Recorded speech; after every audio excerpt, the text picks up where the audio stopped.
Hello, everyone, and welcome to the Miller Talk podcast. I'm your host, Austin, and today our guest is Chris from the Just Between Us podcast. Would you like to say hi, Chris? How's it going? So, This is I, a this oh, is a little different for me. yeah, your podcast is a Yeah, I don't think little different from mine. yeah, I don't think I've ever been a guest on a show, at least not live. Yeah. My, me going on your podcast was my first time being on a podcast, too. So, Right on. and so I've been listening to your podcast for about a week now. And I have to say, I catch myself all the time saying, like, amen or right on, brother. I'm just agreeing with everything you say. So I'm just going to ask, why did you start the podcast? I like to talk. I mean, more than anything. I started the podcast originally with my buddy Tim, and we were kind of having these conversations already, and it just seemed, you know, kind of like a no-brainer. Why not record them and put them out Mm-hmm. there? And see if anybody is interested in it. Yeah. And it's kind of gone through a lot of iterations since then, from different changes and stuff. We discussed a little bit of it on the show that you did with me, Mm-hmm. but most importantly, I think, was I wasn't finding a lot of podcasts out there. There's several that I listen to, Mm-hmm. but there wasn't a lot that really included their sources and that went through things in depth, like Supreme Court cases, for example, Mm-hmm.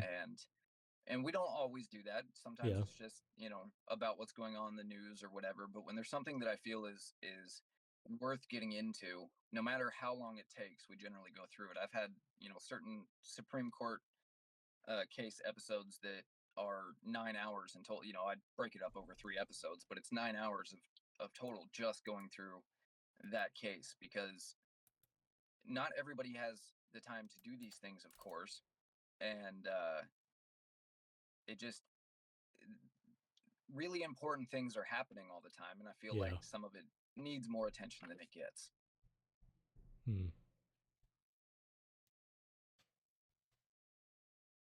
That's probably the main motivation. Yeah. When I'm listening to it, it's like sometimes I think that I have a good understanding or like knowledge on a subject. But like when you were talking about, this was probably before the election, the podcast that you aired, but you were talking about like Kamala's policies and stuff. And I was like, I thought I knew like enough about that, but you went so much more in depth about like her policies, and it made me like really understand like why you probably shouldn't have voted for her. You know? Well, that's good. I'm glad that it had that effect. That's always the goal. Sometimes it feels like um, you're just covering what everybody else is covering. Mm-hmm. Yeah. And that's never the goal, but at the same time, you only have so much time to put into each episode, Mm-hmm. especially when we were doing this daily. But um, but I'm glad that you were able to find some stuff in there that you haven't found elsewhere. Mm-hmm. Yeah. I mostly get all of my information nowadays from X and listening to podcasts. Obviously, like I listen to Joe Rogan, and then I listen to Theo Vaughn, and then I listen to Andrew Huberman that I shared with you the other day. I love that for science stuff. It's kind of in depth, like really in depth for like medical stuff, I think, for most people, but I think it's just great information. And so that's how I kind of do it. And so I was kind of kicking myself for not listening sooner because I was like, this is like it's a good podcast. It sounds professional and you definitely sound educated when you're talking. So I really like it. Thank you. I'm glad that the time I put into it is appreciated by somebody. Yeah. um, and I've been doing it for I want to say almost 5 years now. Maybe it's four. Mm-hmm. um, somewhere in there. And so it's definitely become a lot more natural and things like that. But it's still, you know, you never really know until somebody tells you, Mm-hmm. right? Yeah. Mm-hmm. Yeah. Right now, my podcast is so small, I'm not getting like any feedback, which is kind of like what you would want when you're starting out. So, Right. Yeah, it was quite a while, I think. Probably, well, actually, I'm pretty sure I can remember the first episode that I got significant feedback, and that was I can't remember his name. And I feel bad about that because it's a name that shouldn't be forgotten. But mm-hmm. there was an attempted mass shooting, and a civilian was able to stop the mass shooter, Oh, and yeah. he was unfortunately killed by police. And it's an episode that's still pretty close to the top of the list on our website, just because it's still one of the most listened Mm. to. But it's titled. God, I really wish I could remember the guy's name. It's titled. Uh, the guy's name is a hero, Mm-hmm. and um, for whatever reason, that one was one of the first ones that really generated some engagement as far as feedback goes. And then from there, it kind of, we got a little bit more or less per episode. But everything before that, for, anywhere from 6 months to a year, I mean, there was virtually nothing. We were getting some listens, but almost nothing as far as Yeah. feedback. So it's like, Mm-hmm. we don't know whether we should change stuff, Yep. or, have you not reached your audience, or are you doing something wrong? Mm-hmm. I Yeah, think I'm that's not probably too focused at the moment on just growth. Like I'm just doing this as a hobby and it's fun to me. Um, it kind of started with me trying to find people on X and have conversations with them there, and then hopefully have them come on. Uh, but it only worked once and it hasn't worked since. the. I guess now because I found you, so this is the second time. I guess it's worked, but I was gonna say that's how you found me. So yeah, I started off the podcast just talking about because Kanye posted a bunch of dumb stuff and X was on fire about it, and so it brought up this discussion of should porn be banned or not be banned. mm, And so I of course would come up with like, I don't think it should be banned because I don't see a reason to it, kind of like what we talked about last episode, where it can kind of apply to this too. It's, you're not going to stop people from doing it if you ban it. right. So I had another guy on because we technically agreed that we both didn't want it banned, but we had like two separate reasons for it. So then we kind of talked that out, and so that's kind of how I started.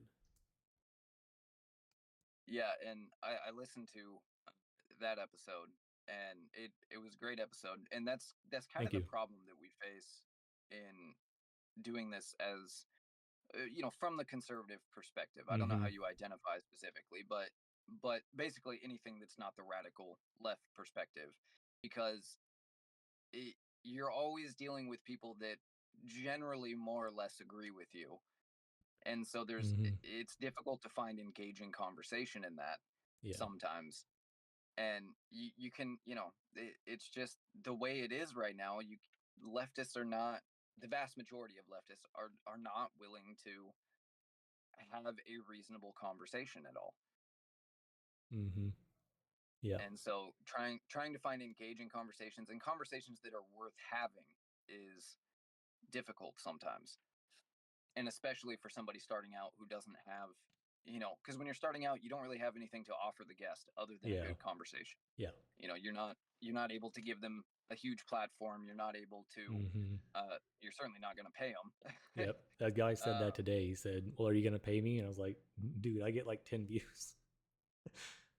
Like it's not much." yeah, and really, until you have ad spots to do, it doesn't matter how many views you get.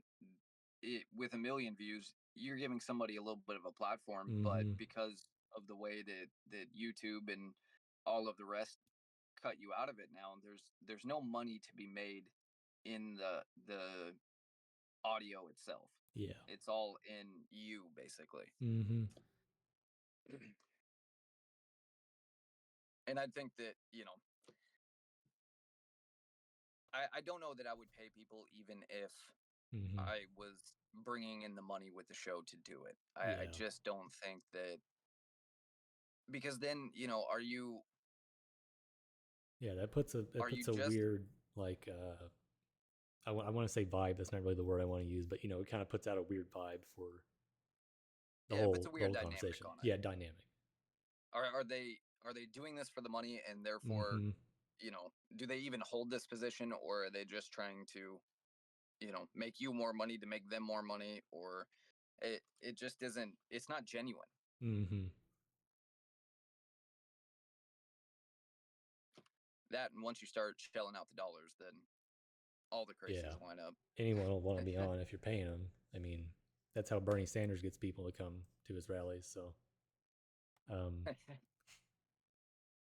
so I think I heard on your podcast that you didn't graduate from high school, but you sound so well educated. So, and I think you kind of explained that, but would you like to kind of talk a little more about like how you really got into these Supreme Court cases, and just kind of how like you went from being a high school dropout to just, I mean, you sound so well educated, like you should have been through college at least.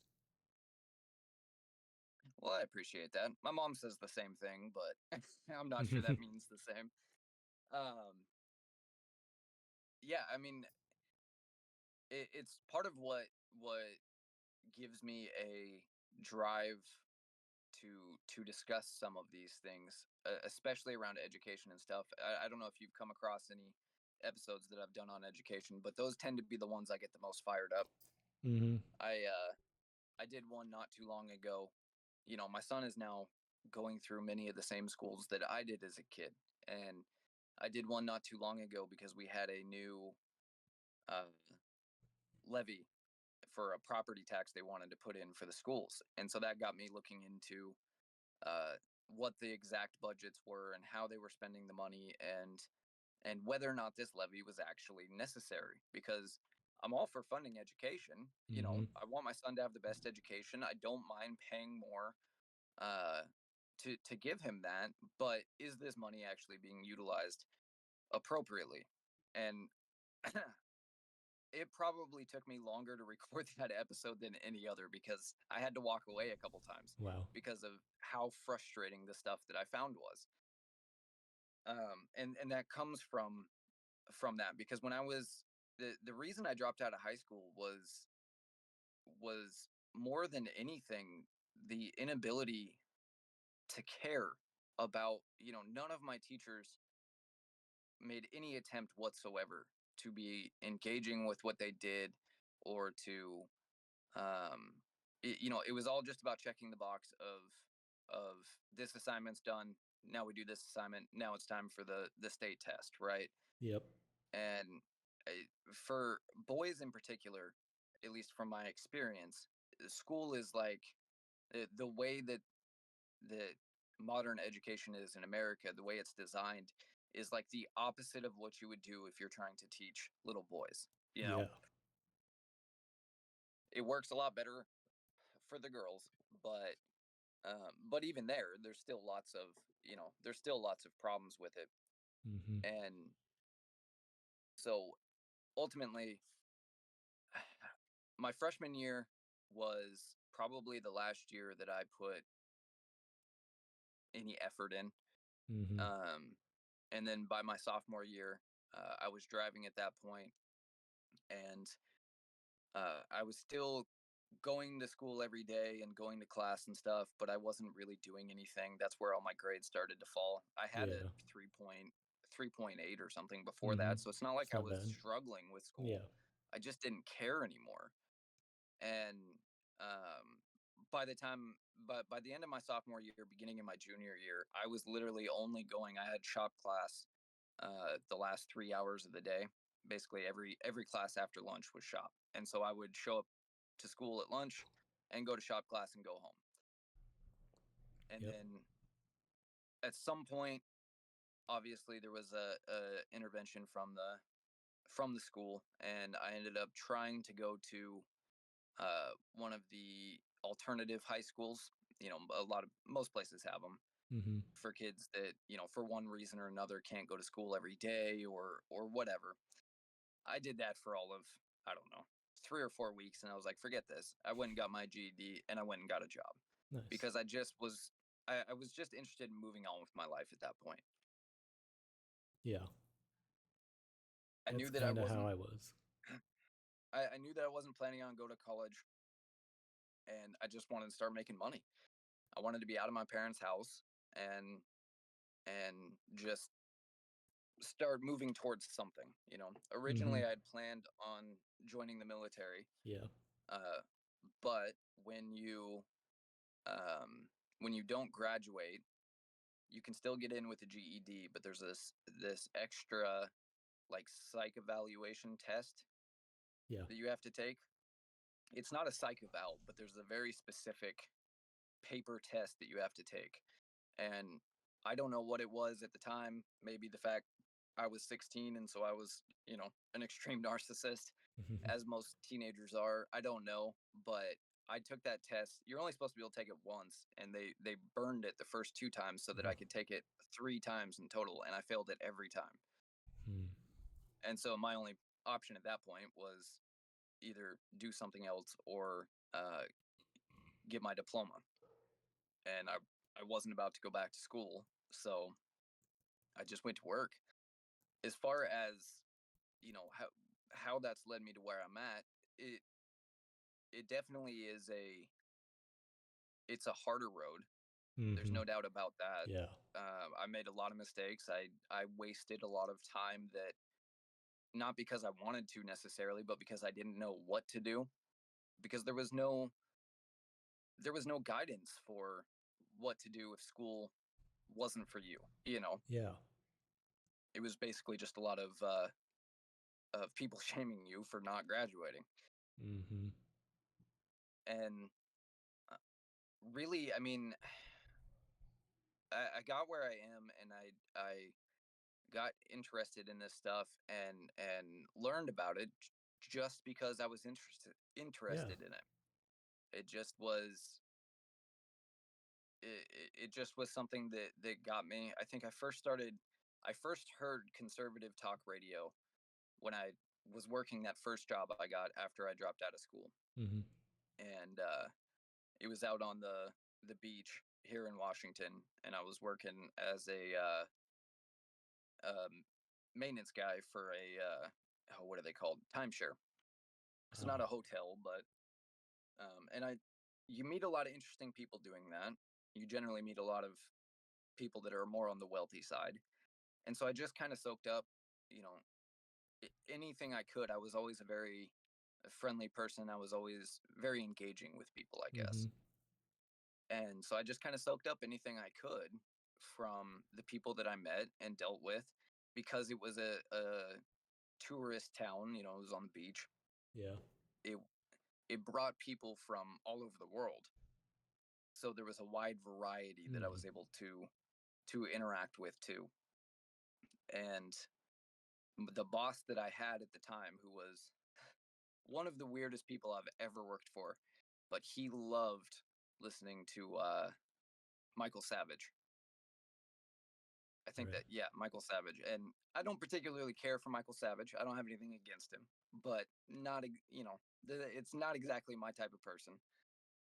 But I listen to it every single day because that's what I had. I didn't have a Mm-hmm. choice. He has a Yeah. radio.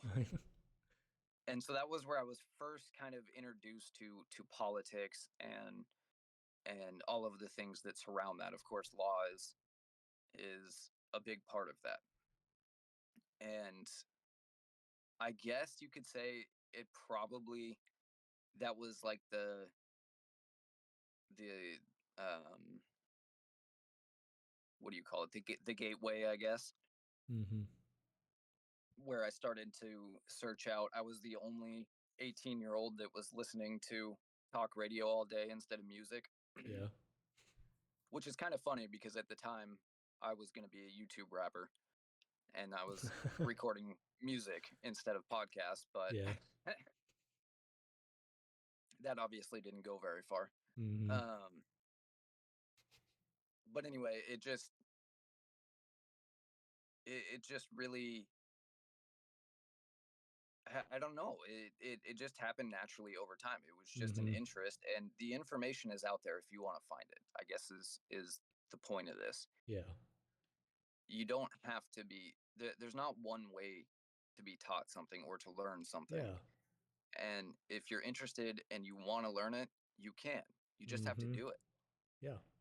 That's that's the main reason why I hated school. Like I mean I always kind of like hated it, but I enjoyed it because of my early childhood life. It was better to be at school than at home. So I just kind of I enjoyed that part of it, and I always loved learning. But then by the time like I was in high school, I was like, this is getting redundant, you know. Hmm. And then after I graduated high school, which I mean, kind of like you, by the time I was a sophomore, I was just like more invested in sports. If I didn't have sports, I probably would have done something like you did because I love to work too. Um, and so by the time I graduated high school, I was going to college. I did one semester, and I was just like blown away at how dumb it was because I just got done doing math, science, history, and writing, and blah blah blah. And then I go into high school or into college, and the first thing that we do is math, history, and science. And like, why did I just do this? I thought college was like for career building, and so I went through one semester, and I was just like, this is just like a Ponzi scheme or something. Like it's a ripoff, I think. So I just went straight to work after that. It's interesting that you saw that so quickly because so many people don't obviously, Mm-hmm. and it's something I wish that I had more guidance at the time, but I am really glad that I didn't go into massive debt to go to college for something I had Yeah. no idea what I wanted to do with, Oh yeah. which is what everybody was pushing me to do, of course, and what everybody pushes every kid to do. And it's Mm-hmm. just, it's a racket. I mean, a Ponzi scheme is a good description of it. And it doesn't have to be, it's, especially as a dad now, it's a tough balance because I don't want to discourage my kids from continuing their education. But what school would I send them to that would be a added benefit? You know, it it, it worries me that I would take, that you spend all that money and you send them off just to turn them into something that is unrecognizable Yeah. for to put it as gently as possible, I guess. And it's Mm-hmm. not, it's not that I wish to control the outcome of my child as far as who he is and what he believes and all of that. I want him exposed to all sorts of things. But there's a difference between exposing him to different things and sending him to an indoctrination camp for 4 Yeah. years and then paying to do that. Mm-hmm. Yeah, I plan on me and my wife are trying to make sure we stay set up enough that we can homeschool our kids. She was homeschooled, so she was already like for that, and so we're hopefully going to homeschool our kids because I just cannot. The older I get, cannot stand the current education system. Yeah, I agree. I'm hoping that the changes that are happening now are going to be beneficial, but time will tell. Mm-hmm. Um, and certainly, I recommend. I was never in favor of homeschooling Mm-hmm. as a kid, and in general, I call them my cousins, but really, it's just my mom's best friend and her kids. But they were always raised as my cousins, and they were all homeschooled. And their dad was very almost religious about sports Hmm. to the point where every day they got to get up and shoot 50 baskets and Oh yeah. throw the football for 20 minutes and do all that kind of stuff, Mm-hmm. which as a kid I thought was atrocious because my Mm-hmm. parents didn't do any of those things. Yeah. And I think that the way that he implemented it was a little much, but I Mm-hmm. understand the discipline now, and I really wish that somebody had Oh yeah. had instilled that on me. I probably would have wasted a lot less time when I was younger if I had had a little more discipline instilled in me. Mm-hmm. It's something me and my mom battle about all the time now because sometimes she thinks I'm being too hard on my son, and that's because I wasn't disciplined enough as a kid, which is of course true. I don't want him to uh sorry, the dogs are barking outside. Distracted me. But I I, I want him to have that discipline that wasn't instilled in me. And of Mm-hmm. course I don't want to take it too far. I don't want to be militant on him and things like that. Yeah. Um but anyway, as far as my cousins are concerned, I didn't I thought it was cool that they were able to do school at home, but it was also, I the only comparison I had was the school that I went to and what I was doing. Mm-hmm. And so I thought it would have been terrible to not have friends and not kind of have that separate place to go. You know what I mean? To always be at the house all the time. Yeah. And so I always just kind of had a sour taste about homeschooling, but especially now having grown up with a little more perspective and and of course seeing how they're doing now. They're all three of them are very successful. They're um ironically, and I imagine this is very tough on my uncle, but the two oldest kids who were both could have probably gone into professional sports. They were stars in college, in basketball and in football for the one, and in basketball, and I forget what other sports she did, maybe volleyball for Mm-hmm. the other.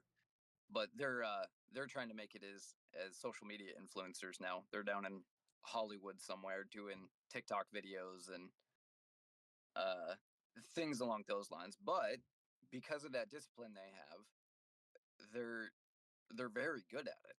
Yeah. And they're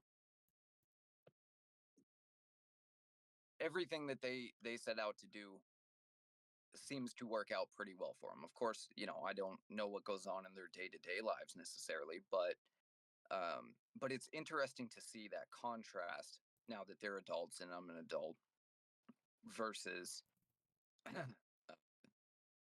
versus the average kid that just goes to public school or whatever. I went to both public and private school growing up. I went to private before my parents got divorced, and then public after, which there's a world of difference there too.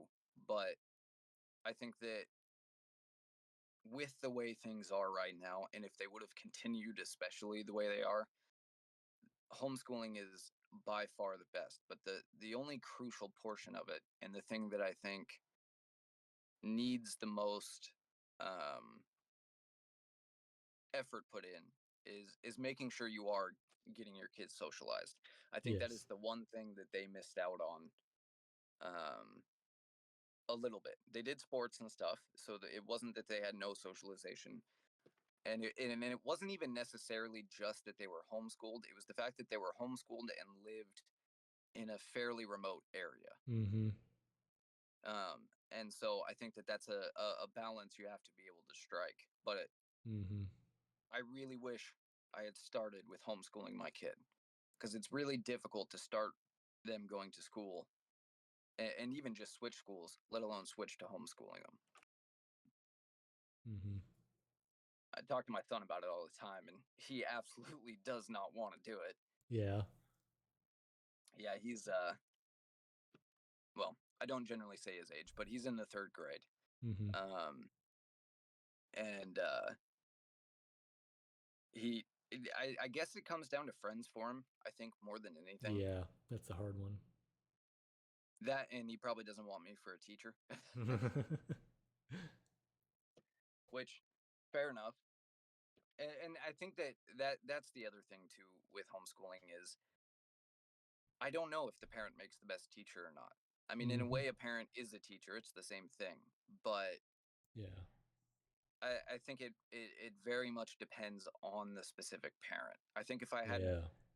if I could ideally choose how kids were educated in general, it would probably be something that looks more like like the co-opting that some people do, where 10 families or whatever will get together and hire a Yeah. private teacher to teach the Yeah. kids.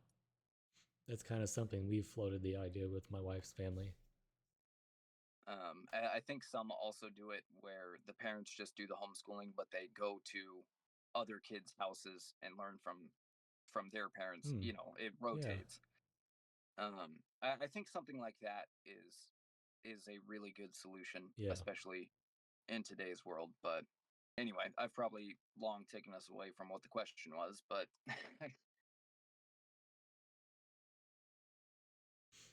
Yeah. What was the question?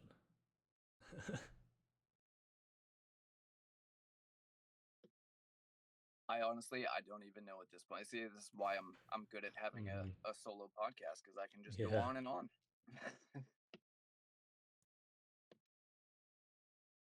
So I I guess. will. Oh. I'll throw in this real quick. Going back to your question on kind of how I got here and all of that. Um, Part of what got me interested in the Supreme Court cases and digging into both politics and the law is I've always had a affinity for history and for America, and I've always said I don't really know where that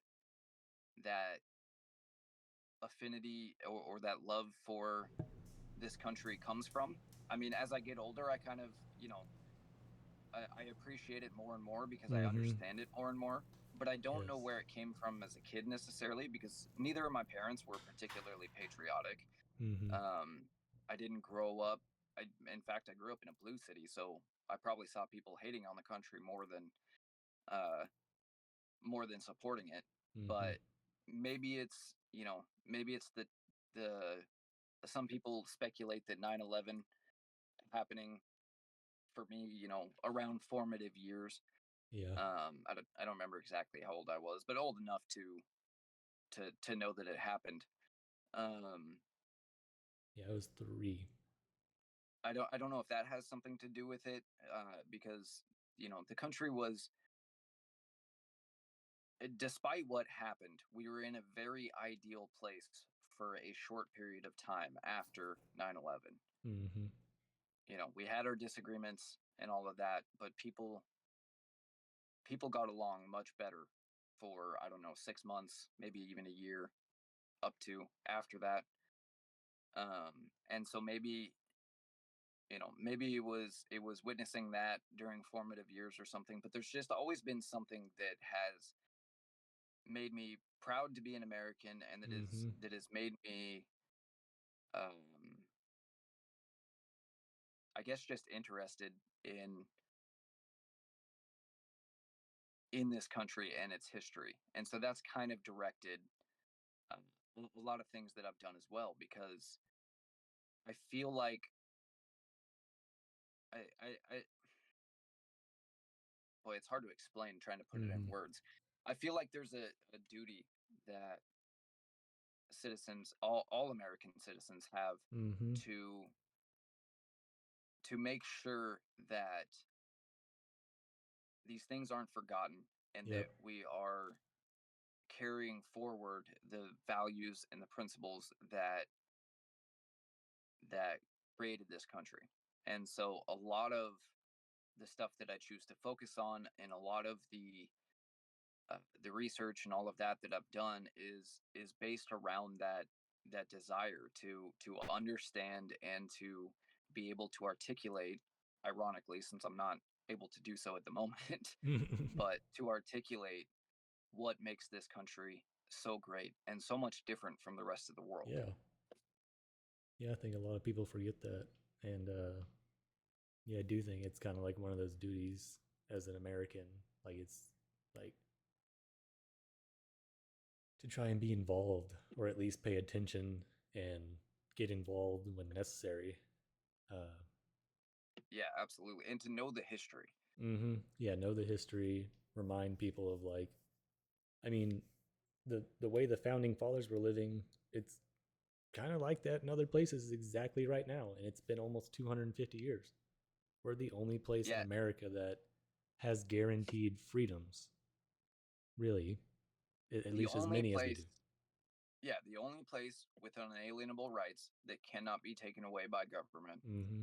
And and like you said, I'm glad you said it, because it's probably the the number one thing. Like, it doesn't sound like much until you really sit back and think about it. It's 2025 everywhere else too. Yep. You know, we can look at places, like some of the countries in Africa, or some of the countries in Asia, or even some of the countries in Europe these days, Yeah. and and point to poverty and lack of education and some of these other things. But it's not as if America started off where we're at. And so, what made us develop so much more rapidly, and Mm-hmm. what keeps these other places perpetually where they're at? Do those people that live there not have the same individual and personal responsibility uh to better their lives and the lives of the people around them? I mean, I I think that's part of becoming a dad too, is you start to, I don't want to say you don't have less empathy, but you start to really grow frustrated with the people that don't take responsibility for themselves and their Mm-hmm. actions. Yeah. You start to see things a little bit differently in that respect. Yeah. Because it's not just your world now. Like your son, who is directly related to you, now he is growing up in a world, and so you get more involved with what's going on around, so you notice more of it because that's where your son's going to grow up. So you'd like to know or try and fix things to make things better, whatever, for him. Right. Absolutely. Well, and you see, you're starting off with this tiny human that is completely dependent on you, Mm-hmm. and other than basic instinct, has no comprehension of anything. And I don't know, there's a realization at some point that you you want to do everything for your kid, but you can't, because at some Yeah. point you're not going to be there too. And so, as you start, allowing your kid to take on those responsibilities, and yet you're seeing adults around you that don't even take those responsibilities for themselves, it becomes a lot harder to tolerate and to respect that. Like, my 9-year-old kid is doing it, and you're still here blaming your problems on other people, you know? Yeah.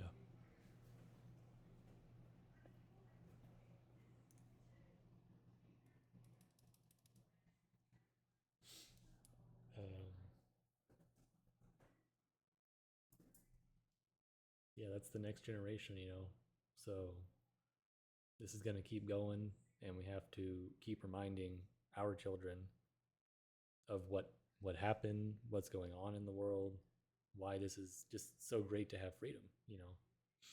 Hmm. Uh, Well, and that it's rare too. yes, It's it's the not rarest. it's not universal, and No. it can feel that way when you grow up here. Mm-hmm. Yeah, most of us don't even end up experiencing any countries for a long enough length of time to really feel what it's like to even just live in a standard European country that is a little better off than most of the world, but not better than us. Right. It's crazy. Yeah. We Thank God I won wasn't the born in Europe. biggest lottery ever living in this country. And to see Yeah, people absolutely. and watch people just waste that chance and not ever even come to realize just what it's like if you would have just been born in Mexico, just a country over, you know? Well, they have absolutely no appreciation for the sacrifice and the work that it took to get here Yeah. from everyone that came before them.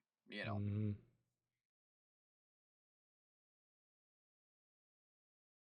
Yeah, Yeah, I'm very glad I wasn't born in Europe or anywhere else for that matter. But yeah, yeah. That's just crazy. So I'm very grateful, and I've always been very patriotic from just, I guess, about the time I learned it clicked in my head. I learned about the Constitution and the Bill of Rights and what, General Washington did and leading the Revolutionary Army. And just like from that time, I was always like, I sung the Pledge of Allegiance the loudest. And I know it says like you're not really supposed to wear the American flag and stuff as like apparel and stuff, but I mean, I do almost everything I own has an American flag on it. So I yeah, I love certainly this have. country and I want to see it go, because if this fails, the rest of the world fails. The chances, it's going to at least be a very long time if this were to fail or fall under like a communist dictatorship. It would at least take a very long time until we got back to maybe even where the founding fathers started at. So Right. we don't want to waste this almost 250 years. We need to preserve it. Yeah, and I think it's important to note that I think what you're saying and what I would agree with is, if the United States fails, it's not that other countries won't continue to exist. They Mm-hmm. will, and Yeah. some of them will do okay. Europe will probably be relatively similar to what it is now.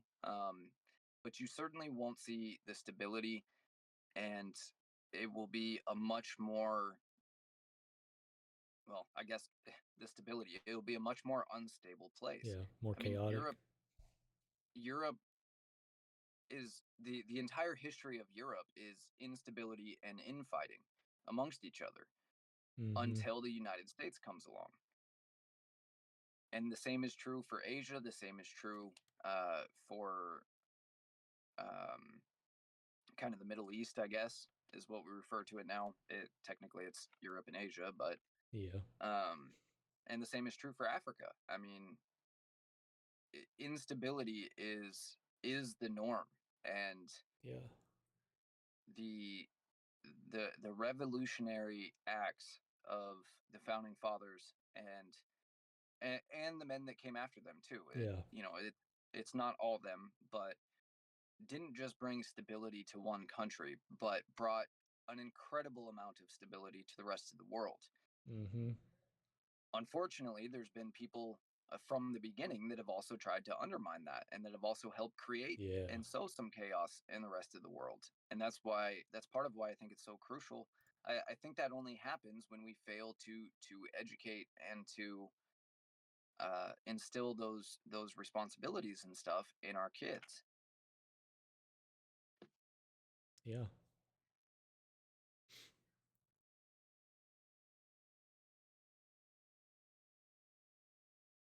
So what do you think we should have like an involvement with the rest of the world? Like what kind of terms do you think we should be in the ways that we influence the rest of the world? I think that our influence, more than anything, should be by example. Yes. I I like being the country that goes above and beyond, in the sense that I like that when there's a disaster somewhere in the world, that it's a US Navy ship that pulls up. Mm-hmm. Um, but I certainly want to get our intelligence agencies out of the meddling business. I Yeah. don't agree with any of that. I don't think we should be trying to topple regimes and trying to Yeah. force countries to be uh, to try and force leaders that will do our bidding and things like that. I think that's all progressive nonsense, honestly. Mm-hmm. I don't Um, think it and works. I think there's a lot of conservatives, unfortunately, that either go along with it or do agree with that, because I think it's a lack of belief in the principles that this country stands for. Because if we're leading Mm. by example and we're following our principles and values, there's no need for any of that. Countries will Yeah. naturally want to uh, to be a part of it, Mm-hmm. and they were up in up until really the progressive era starts. That's where we really start to see on the world stage a lot of mistakes being made by this country.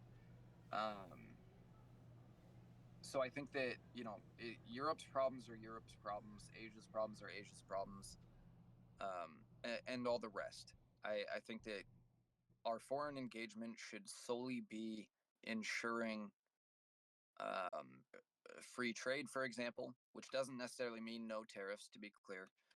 Mm-hmm.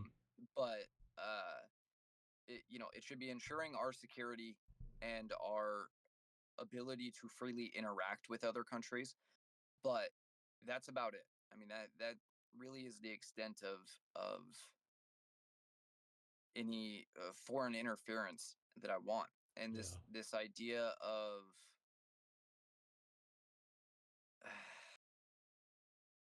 I don't know. I go back and forth on things like NATO. I certainly don't think the UN is of any great benefit.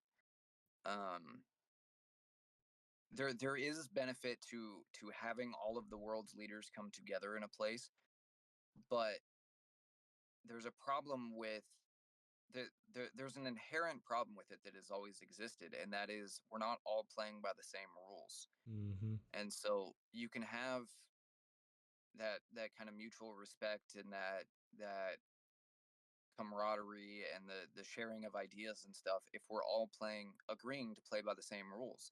But if you've got a group or a bunch of individuals off to the side, scheming on their own plans, then you're really just putting on a show and nothing else.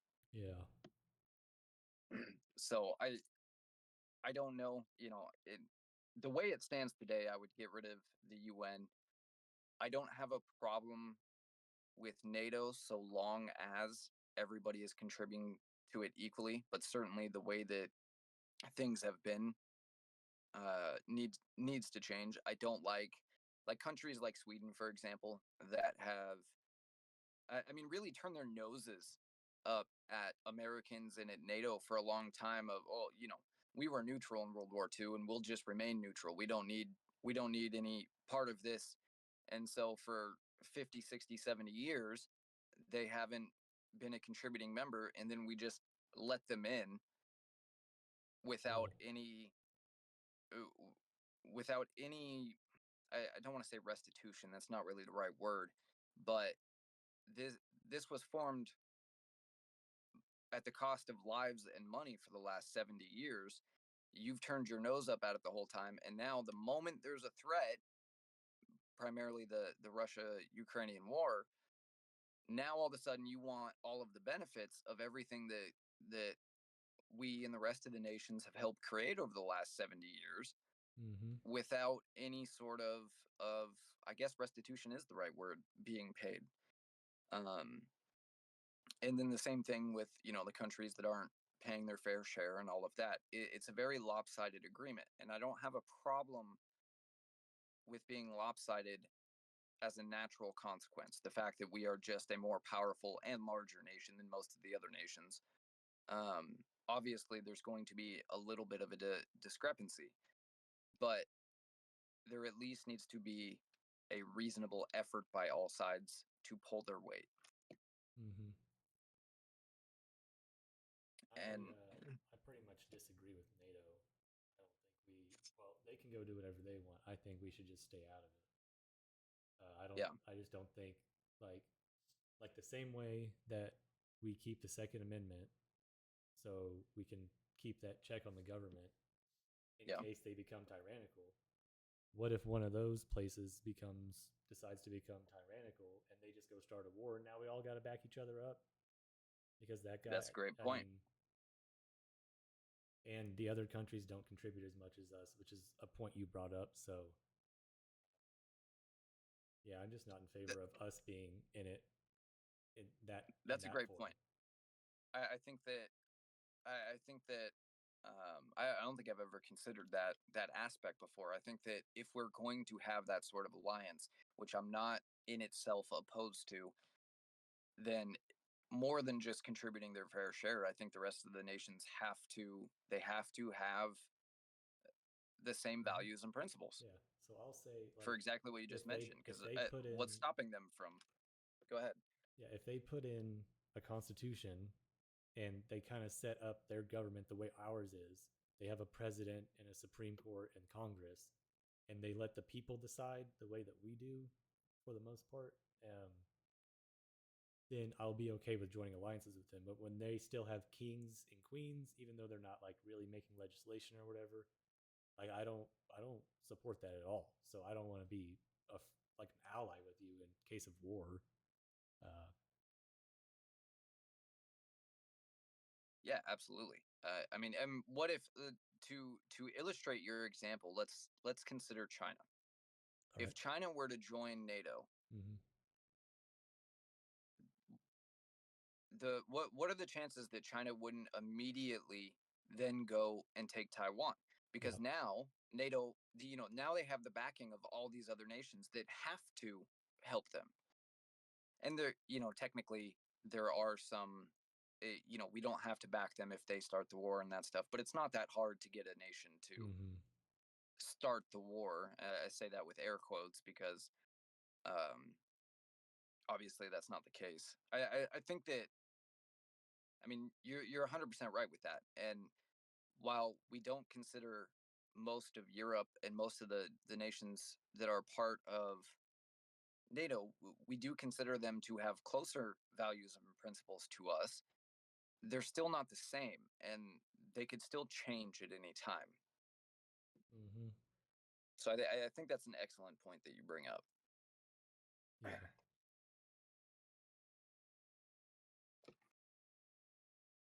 I think I'm not too sure on this, but it was George Washington or John Adams, one of like the founding fathers that really talked about getting involved with foreign conflicts and stuff. But I can't remember exactly what it was. But when I read that, it's what kind of made me think like, should we really be a part of NATO? Because like, Yeah, I've read several speeches from various founding fathers, Jefferson, Adams. Um, well, I won't try to name the rest of them because I'll mm-hmm, probably inevitably mess up. But yeah, I've read several on the show too. On my show, I'll have to check those out. sometimes I'll start off right around the election, especially. I was starting off uh, with quotes or speeches from the founding era from various people, just because I felt the times so called for it. They Mm-hmm, so closely aligned with the war in Ukraine and all of that, and the instability in our country and in the world. Um, it just felt like something that was necessary. But they mentioned all the time, especially after the Civil War, but also before, after the Revolutionary, not getting involved in Europe's fighting amongst itself and not getting uh, how did they put it? Not becoming entangled in mm-hmm, foreign affairs. I yeah, think is how they put it, I think so. which I It's think is the yeah, quote you were. Let me see if I yeah, can pull it up. I have a book right here that has a bunch of it has the Constitution and stuff, and then it has a bunch of mm-hmm, speeches. Um, and I normally have it right next to my desk, but of course I don't at this particular moment. mm-hmm, I've been yeah, reading it to my son, so I've failed to get it back to the desk most nights. mm-hmm. That's nice. My favorite is probably Benjamin Franklin. I just feel like me and him would like be able to have good conversations. I kind of feel like we're a lot the same. He was kind of like into politics, but he was also like this scientist, and I thought that was cool. But I also obviously am Sure. very interested in George Washington. I really like his life. It was really neat. Yeah, I'm a big fan of Jefferson in particular, but it's hard for me to pick Mm-hmm. um, Yeah, I get to that point too, where it's like, any one. There is one, and I he was one of the contributors to the Federalist Papers, and the only reason I don't want to say his name, even though I'm 99% sure, is because I don't want to accidentally say the wrong one. It wasn't Adams, but I think it was. Oh, it's on the tip of my tongue. Um, but reading his Federalist Papers in particular, uh, and I'll mention the name as soon as it comes to me. But All right. I don't particularly care for him. I think that he's a necessary voice, and he was a necessary voice in building the Constitution and the founding of the country and all that. But he more or less represents um, that kind of neocon conservative that we were talking about earlier a little bit, even though Mm-hmm. I didn't say it by name, that has those authoritarian leanings, let's say. Yeah. He and also it's kind of a cynicism of trusting people. He Mm-hmm. mentions in one of the Federalist Papers, for example, that discussing the militia, that there would never be a time when a tyrant could rise up in America based on the system they had already created, because even if one state, for example, or one person uh, was rallied behind, the other 49 states would put an end to it. But clearly, we're in a time where not only is there basically no state militias, the National Guard doesn't really count. It's we're in a time where people aren't willing to act at all, and I'm not suggesting that people do. I'm just putting the idea out there. It he had a inability to see beyond the founding and the revolutionary era. He was very confined to thinking, unlike the rest of the founding fathers, who often thought about the worst case scenario and the Mm-hmm. possibilities of how things could become based on how things had been in the past. He was very confined to what he saw in front of him. And I think that that is the same kind of problem with neocon conservatives and Yeah. and people like that today, that they're able to look at right now, but they don't have a lot of foresight and they don't have a lot of trust or belief in the people, I guess. Mm. Real quick, just because I pulled it up, um, I wish I knew we were going to talk about this, because I would have had that Yeah. Federalist paper and stuff ready. But I did pull up George Washington was one of the people. This isn't who I was thinking of, and I don't think it was the quote you were thinking of, but he is one of the people that discussed not getting entangled in foreign affairs. It says, "It is our true policy to steer clear of permanent alliances with any portion of the foreign world." Uh, and this reflected his belief in maintaining neutrality and independence in foreign affairs. Mm-hmm. George Washington was really like good at that, staying neutral. That's why everyone liked him so much. That's why they wanted him to be the Right. president, because he could take both sides and really kind of get people to compromise, I guess. So, Well, and you want somebody like that that can mm-hmm. consider both sides. I think what sets the founding fathers and what traditionally has been defined as an American, or the quintessential American, what sets them apart from everybody else in the rest of the world, including today, a significant part of America, is their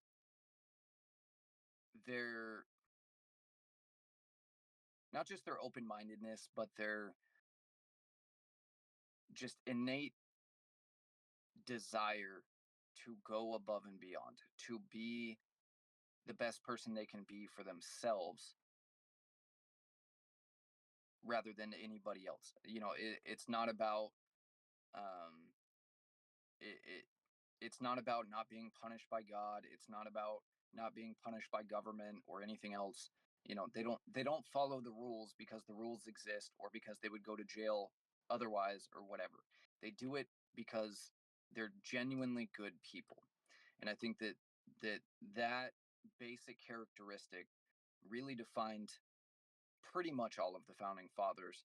Yeah. And is what continued to define Americans for a very long period of time. And it's that, I'm not trying to in any way compare myself. It's going to come across that I am. I'm not trying to compare myself to the founding fathers. I'm not Yeah. trying to talk myself up at all. But it's that kind of innate feeling that I had, just like the sort of innate love of country. I always, from the time I was a little kid, I would always go out of my way to do the right thing when nobody was looking. Yeah. And that's something that it's caused me a lot of strain in a lot of my relationships. Mm-hmm.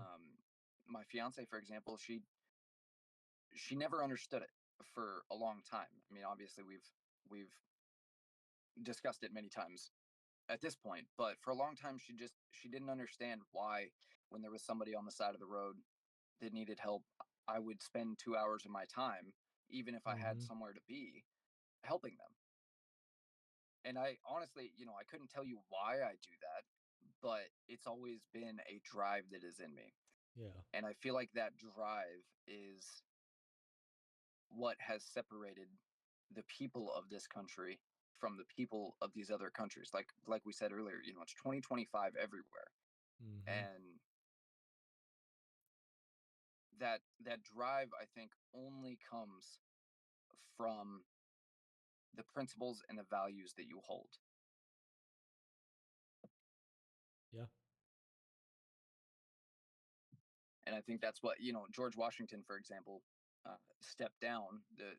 We never had any rule in the Constitution Yeah. that a president could only be in for 2 terms.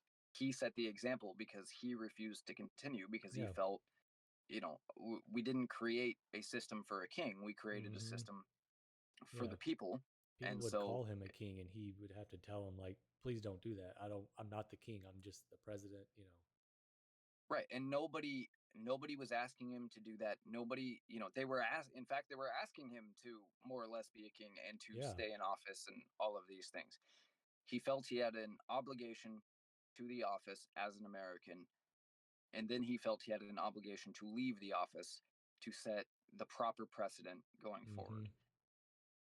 What gives him that obligation other than himself and his principles? Yeah. He held I mean, what is now the most powerful position in the world, and he just stepped down from it when people were overwhelmingly would have had no problem with him basically becoming the king until he died, you know, Hmm. and he just stepped down from it. And so that shows how humble he was. Yeah, absolutely. And that I think is a big part of what we're missing today. And I Yeah, think that's a big part of what we need to get back.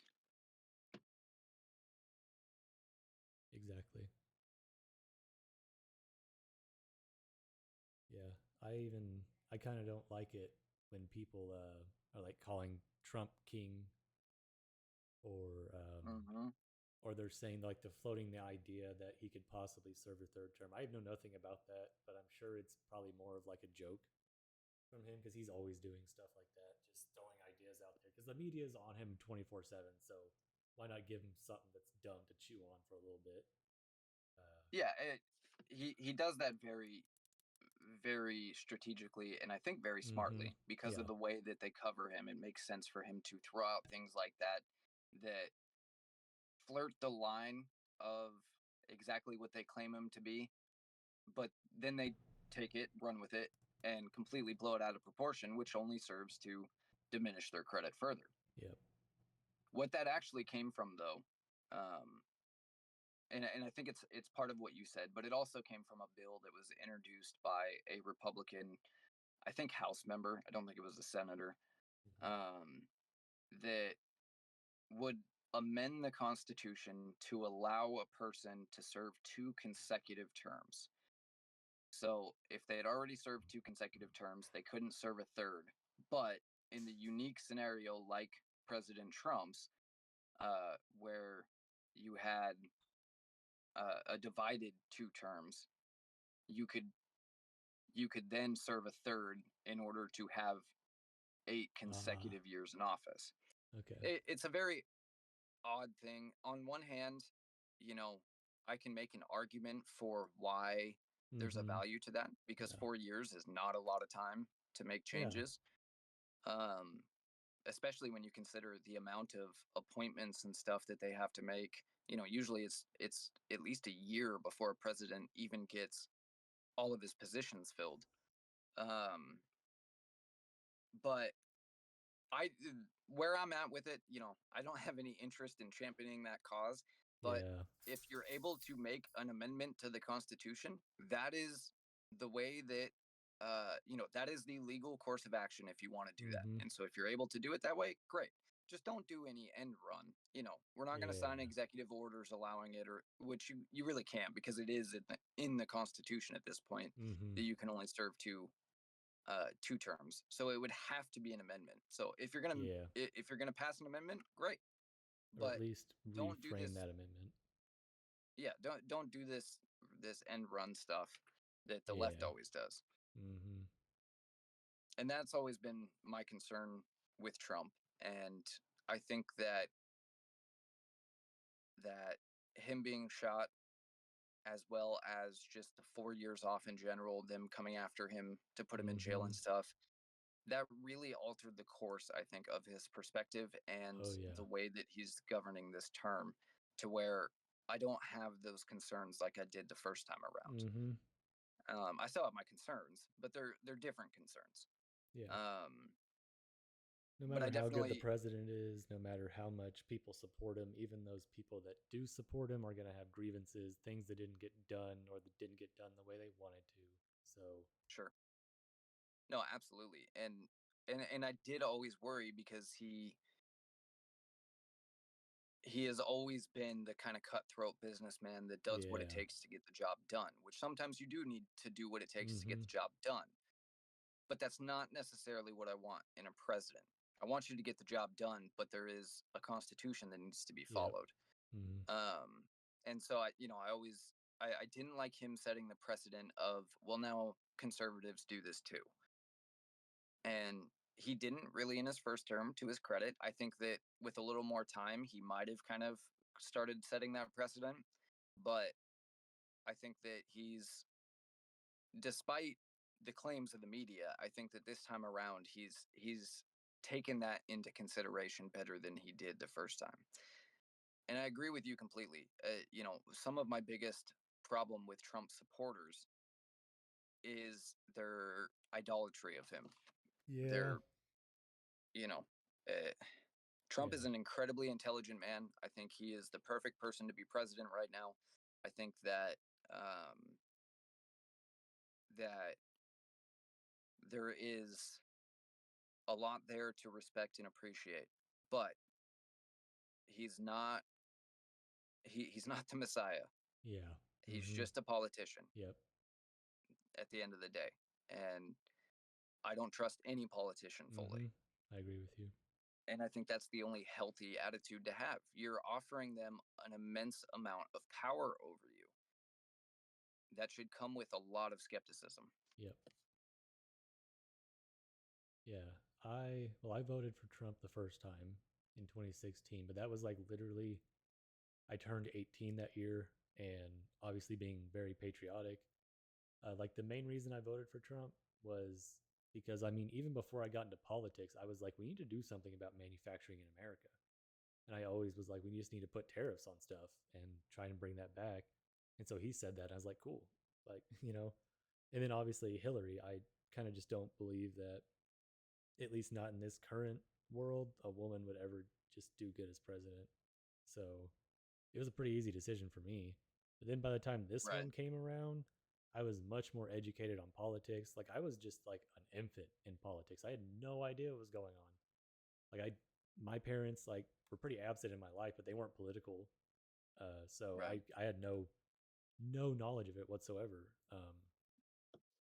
And so then by the time the second time, I was really leaning towards RFK because I love I it's one of those things I like too is just I think America needs to be more healthy. So I was like, man, I'm gonna do like RFK because I was mostly also just like, I mean, Trump's probably gonna win.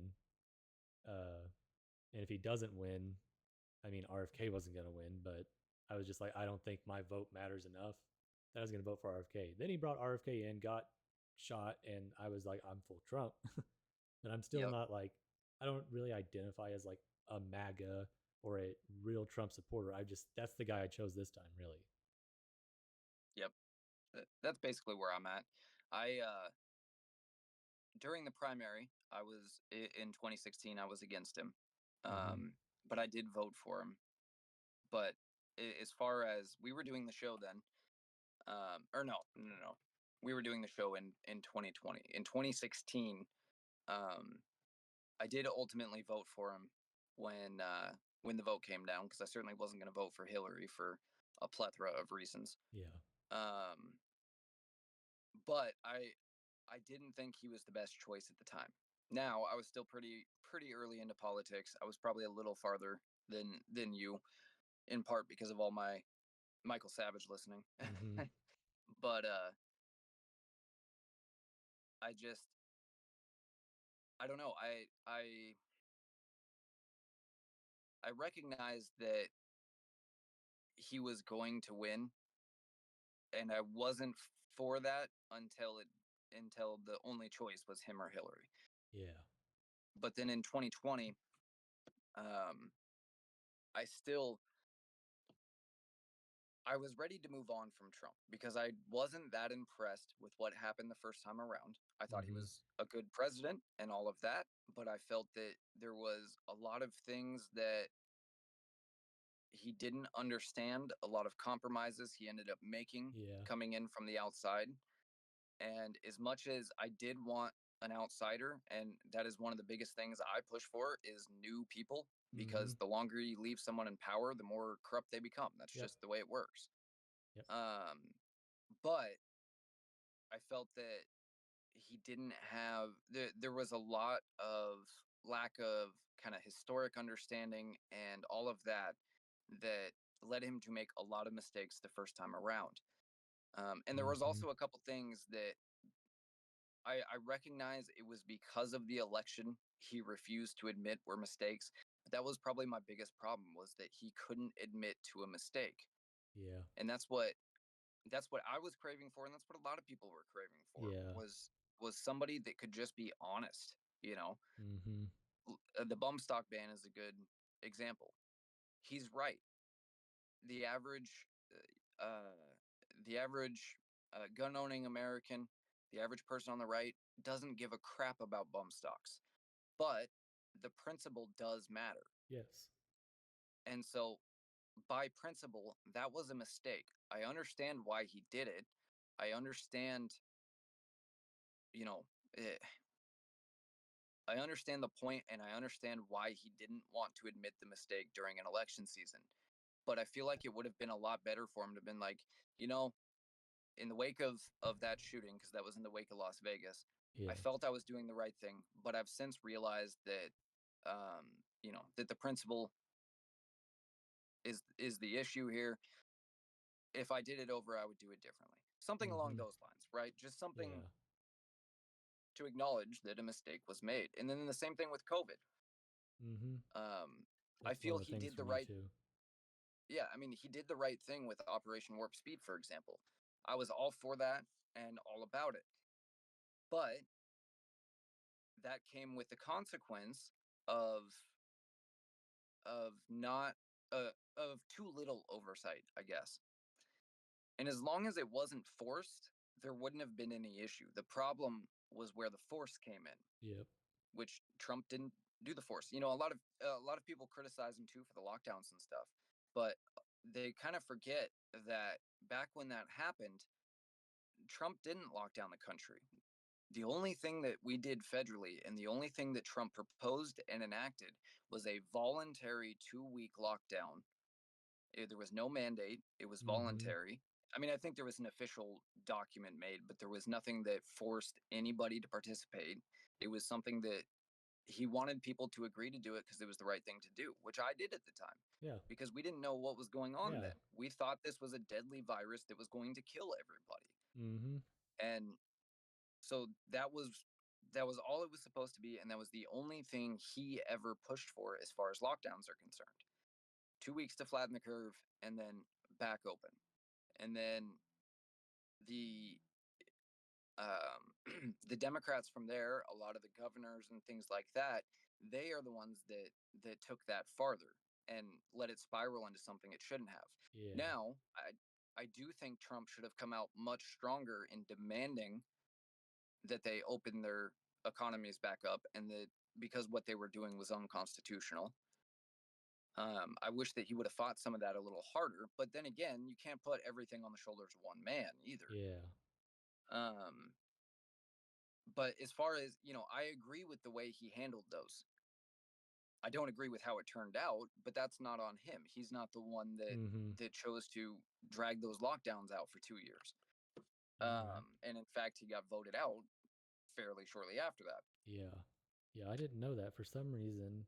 And now I'm doing the math in my head. For some reason, I had always thought that he did the first lockdowns, but the first lockdowns were in March after Biden had been, sworn in and everything. So I don't know why I No, thought no, no. that. This was 1 year before Biden was sworn in. Oh, okay. So the election was in 2020, but Biden doesn't take office Oh, until yeah, yeah, January yeah. 2021. So the first Um, lockdowns were in 2021, right? yeah, so the first Yeah. mention of the virus at all was December 2019. Mm-hmm. And Yeah, I then remember that. January 2020 is where people started to take notice and started to be concerned about what was going on in China. It was also shortly after that that Tucker Carlson came out and made one of the biggest mistakes of his career, in my opinion, and just said we're all going to die, basically. Mm. And this was before anybody was giving serious attention to it in the U.S. yet. And he was right to bring attention to it, but the way he did it was one of the most absurd things I had ever watched. Um, and I love Tucker Carlson, especially now, and I Yeah. think he I I love think his he's podcast. admitted that that was a mistake of his, if I Yeah, remember he's good at correctly. that. Uh, but at the time, it was just he was genuinely scared. I Yeah, think. everyone was. No one really knew what was going on. Yeah, and Um, at that time, Democrats were still telling people, come down to Chinatown, and there's nothing to worry about, and all of that. yeah. And then Congress held. Those were all the Democrat senators, and then the Senate held, not Congress, but the Senate held a closed door meeting. And then immediately after that meeting, after making a bunch of stock purchases, they then announced that this was the most dangerous thing to happen since the Spanish flu. Mm-hmm. Ultimately, fast forward to March, this is where the cases are now unquestionably in America. They're spreading, and Donald Trump decided, or well, Fauci decided to come out with the 2 weeks to flatten the curve thing, and Mm-hmm. Donald Trump went along with it. Along with announcing Operation Warp Speed, he came out from the federal level, like I said, with a voluntary 2 week Yeah. lockdown. Yeah, Basically, I always thought it was the mandate. I thought that was like the mandate one where well, everyone had to. that depends on what state you lived in Yeah. potentially. Yeah, that too. But there was nothing from the federal level that forced it, to my Mm-hmm. knowledge. Maybe I'm incorrect about that, but I'm almost positive. I decided to stop doing stuff about COVID probably a year or so ago, Yeah. and ever since then I've checked out of it. But Yeah. um, COVID was a crazy time. Like for me, I just started driving at UPS and it was crazy for, I mean, like 2 years straight. It was crazy work. I worked so many hours and it's just now like yeah, flattened I out. bet. We're like back to normal. Like days like this, being able to get off work to have time to do this after work would be like impossible. I would be working till at least 8 o'clock most nights, if not 9, 10. It was Wow. crazy. It was like the Christmas time year round. It makes sense that everybody was having to Yeah. order everything. And at Um, first, people would they would have us just leave it in their driveway, which was nice for me because I'd have to walk away up to their house and everyone was home. So, like, um, then we did a thing like we weren't doing signatures. Like, you just hand it to them and I would like sign it for them so we don't pass things away. But it right. was just crazy to me. Like, um, I did all of that working like straight through COVID, like directly with people. And then the Yep. first time I got COVID was when I met my wife. She gave it to me. I don't know that I ever did get it. I believe I did. Mm-hmm. I believe I got it in December 2019 because Yeah. in December 2019 I had gotten a flu that, and my whole house did, that was not like any flu I had had, and it lasted Mm-hmm. several weeks. It was awful. Um, but that was obviously well before anything was established or anything like that, and it wasn't till much later that I thought back on it, and I'm like, that was probably what that was. Yeah. But other than that, I got the flu, quote unquote, a time or two during the 3 or 4 years that we call Mm-hmm. COVID. But I never got it tested for it or anything like that. And then I too, I was working the entire time. I was a quote unquote essential worker, and so my life didn't change hardly at all, other than the fact there was no traffic and Mm-hmm. nobody out in public. But the job Yeah. that I was doing at the time, it had me going into people's homes all the Mm-hmm. time. I mean, that was the bulk of my job, was going into people's homes. And all of that time, the 2 years, and there was about 2 years in my state that we were locked down, at least in a majority sense, um, and that there was mask mandates and all of that. Right, there was basically 2 solid years of maximum COVID restrictions.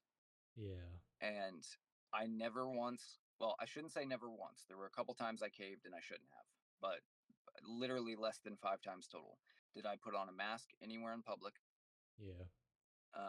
or go along with it, because I just, it was one of those things on principle. But rather than go down that road, what I was trying to say was all of the places that I went to, I probably went into 2 or 3 homes a day, every day, 5 days a week for 2 years. And every single time, the one uh, exception I had for not wearing a mask, because I felt that it was worse for you and pointless, um, was I would wear it in someone's home if they asked me to, because it's their home, right? And so that was the one exception I had. And so every house that I went to, I always asked first, would you like me to put a mask on before I come in? That entire time, not one person ever asked me to. Mm. Nobody cared or believed in what they were doing, obviously. Um, except one lady I ended up having a problem with. When I knocked on the door, um, I asked her if she wanted me to put a mask on. She said no, she was fine with it, didn't really consider it. But when I got inside, I noticed that CNN was on, Mm. and they were talking about masks and I mean, they did that basically every Yeah. day for 2 years. Mm-hmm. Um, and the longer that I was in her house and the more they were talking about it, the more I was like, she's going to say something. Mm-hmm. And probably 10 or 15 minutes in, she starts making like snide comments rather than just Uh, asking me, oh hey, yeah. I changed my mind. Would you mind putting a Wow. mask on or whatever, right? Mm-hmm. Start making like snide comments, and, you should really be wearing a mask when you're doing this and stuff. And finally, after like, I don't know, the fourth or fifth comment, I was like, I asked you if you'd like me to put a mask on before I came in. And she's like, well, you shouldn't ask. You should just do it. Wow. And I was like, would you like me to put a mask on? No, just finish what you're doing and get out of here. Okay. All right. But I thought it was funny because instinctually she didn't care. It didn't bother Yeah. her at all. Yeah. But once that was in her head, or continuing to go in her head or in her ear the whole time, she just like grew more and more, I guess, paranoid about it. Mm-hmm. I don't know. It just, I thought it was that that was always interesting to me, that whole time, other than that one Yeah, incident, that's not a single crazy. person, when they were in their own home where they had control, ever cared if I put a mask on. Yeah, our unions fought it pretty good because they were basically like, if you're going to deny our workers for not wearing a mask, then you're going to have to pay them for their 8 hours because we're guaranteed work. So you're going to have to pay them. So they just kind of like, my manager at the time, which is a whole nother story. I did not like this guy at all, but My manager at the time was like, I'm pretty sure he's probably a flaming liberal, just his actions. He would fight us so hard to put him on, and we just shrug in his face, like, you can't make me wear it. And he'd always be like handing them out and got these like special UPS ones and stuff, dude. And I never did. And even got to the point where people were like, they started telling us, like, if a business tells you to put a mask on, you're required to do it. And then I think the union may have even pushed back and said, well, our workers just won't deliver it then. So Good for them. yeah, our union's pretty good. We could talk about unions sometime, but I'm really up and down about it. But I like the way my union's going now. Sean O'Brien is amazing. He has his own podcast. I think he's doing really good, but I still, try to pay attention what's going on and hold them accountable if I can. That's But good. uh, I really kind of don't agree with unions, but I fell into this job, so the The union the way union that does good. the way that I feel about it is pretty simple. I wholeheartedly agree with and appreciate the idea of unions. However, the way that they exist today Hmm. is unacceptable for the most part. And Yeah, there are probably plenty of unions out there that are fine, but I don't know all of the little unions out there. I know the big yeah, ones, right?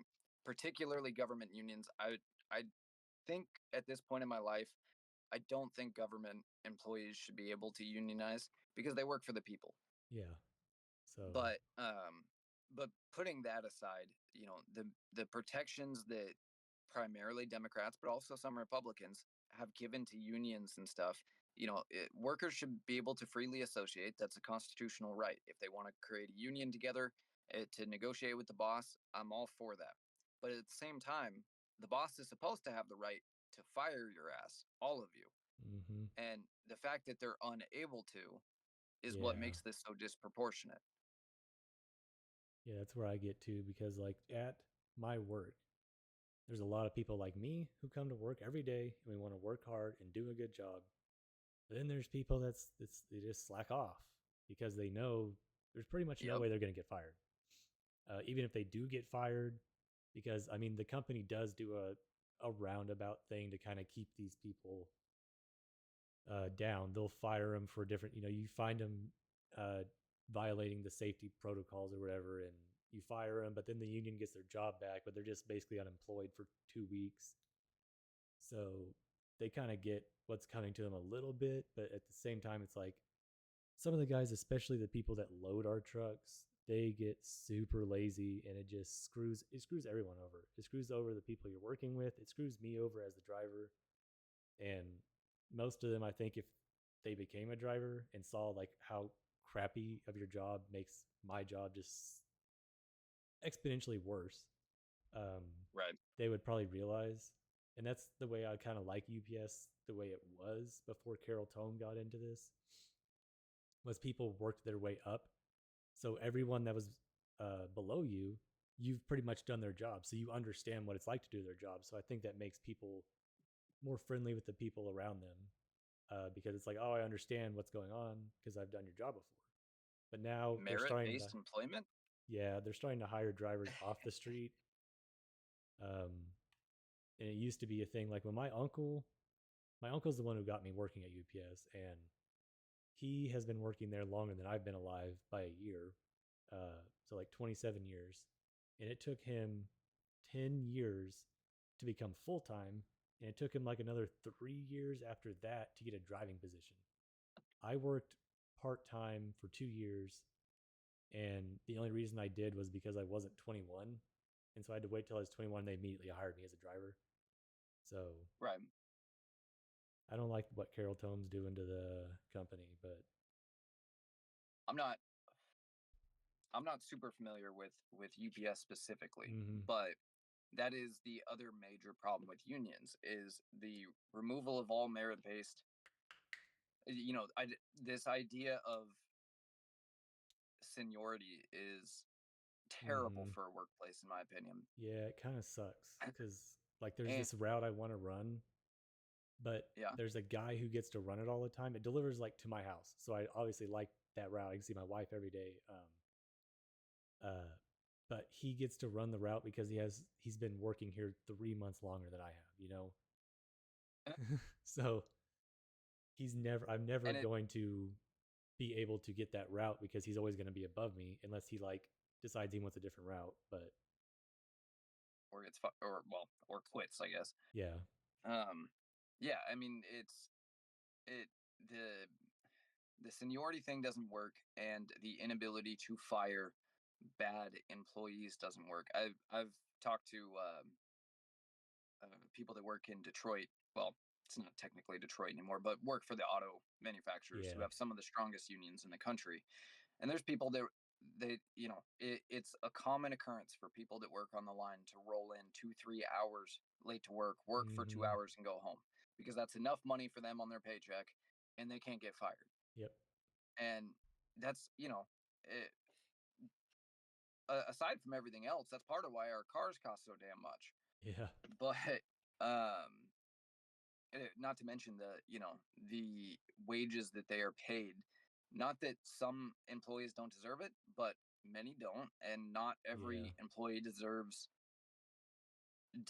the pay that pretty much all union employees receive. Again, speaking of particular large unions, and particular places like the auto workers union, mm-hmm, but there has to be there has to be some sort of balance there. Yes, a union should protect a worker's job, but it shouldn't protect a bad worker's job because it screws yeah, everybody else. mm-hmm, And that's it's the same thing that's wrong. That's a problem with creating on a curve. It's the same. It's the core issue with collectivism, yeah, and unions have become collectivist. They don't have to be that way. Like I said, the principle, the idea of a union, I think, is excellent, but mm-hmm, they've been entirely overtaken by this collectivist mindset, and they're based in that, and that doesn't work. And when you look at teachers, especially, and this goes back to I don't think government employees necessarily should be able to unionize, but the idea that you can't fire a bad teacher is incredible to me. yeah, They, they're teaching my kid. My kid, because he started school. Let's see, kindergarten was fine, I think, and I want to say first grade was when, because he ended up taking a year off because of COVID because the school was closed. Um, and so first grade was the first year that he went to school and went back to school. Uh, they made him wear a mask, which I did everything in my power to get him out of, and was marginally successful in some ways, but not really. Because obviously he hated it. Um, but aside from that,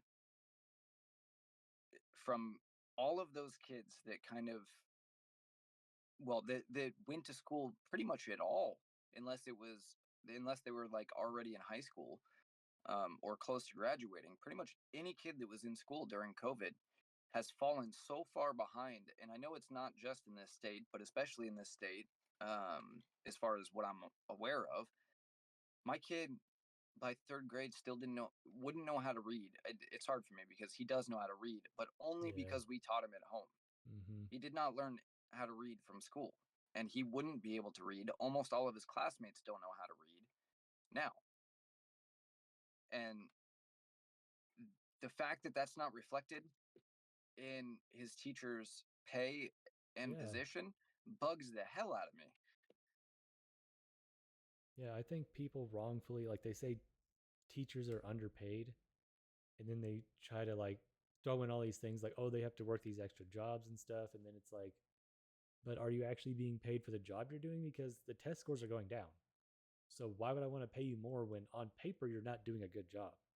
There's good teachers Yeah, out there. I'm not saying they're all bad teachers, but on a no, there's collective definitely some. scale, the test scores are going down like year after year. So why would I pay you more?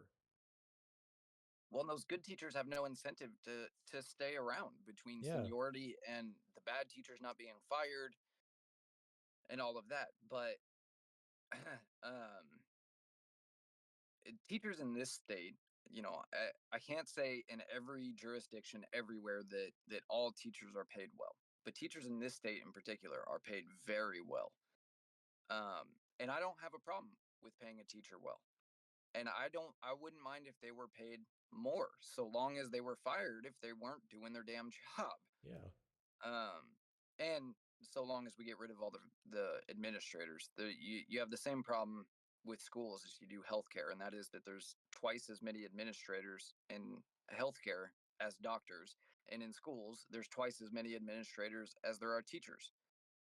The hell we need all these administrators for? When I went Right. to school, there was 2 to 4 administrators total, and then a bunch of teachers.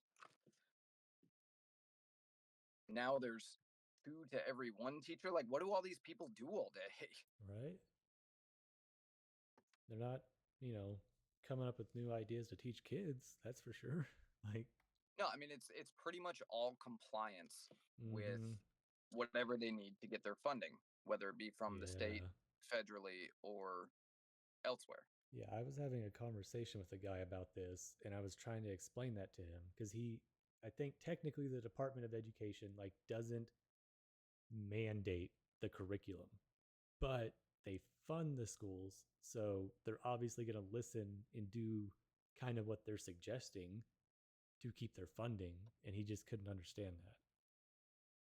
Well, and it's more than that. It's not just they don't mandate the curriculum, but they do mandate adherence to a lot of to at least parts of curriculum for the funding in general. So it is essentially a mandate. Mm-hmm. They don't call it that because it's Yeah. optional, of course, but it's only Yeah. optional if you can operate without the money. Yeah. So technically he's right, but I'm trying to like explain to him it's just like runaround. It's just like Yeah. a loophole or something. Well, and what does I mean? The Department of Education doesn't do anything of value anyway. Yeah. Uh, Everything else aside, from the time the Department of Education was created, every metric you could possibly measure for schools has gone down except for one, and that is the cost.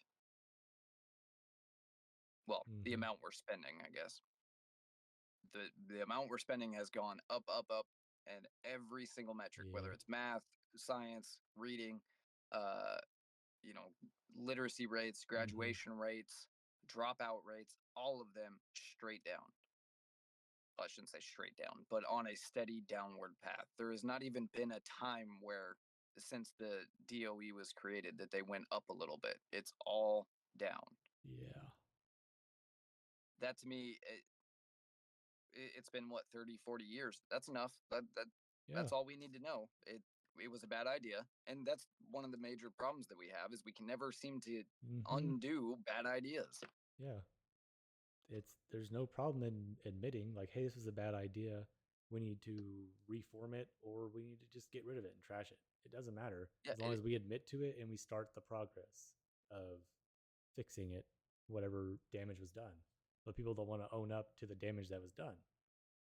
yeah. They only want the people inside just want to hold on to Yeah. their dollars, Yeah. but people only care about the intent and not the outcome. I only care about the outcome. Yeah. Did it help? Great, keep it. If it didn't help, great, get rid of it. Let's try something else. But in this case, I mean, there's no clear case, I think, in the Department of Education where what we were doing before was working better. So why would we not go back to that thing before? It was not only Mm-hmm. working better for the students, but it was also a hell of a lot cheaper.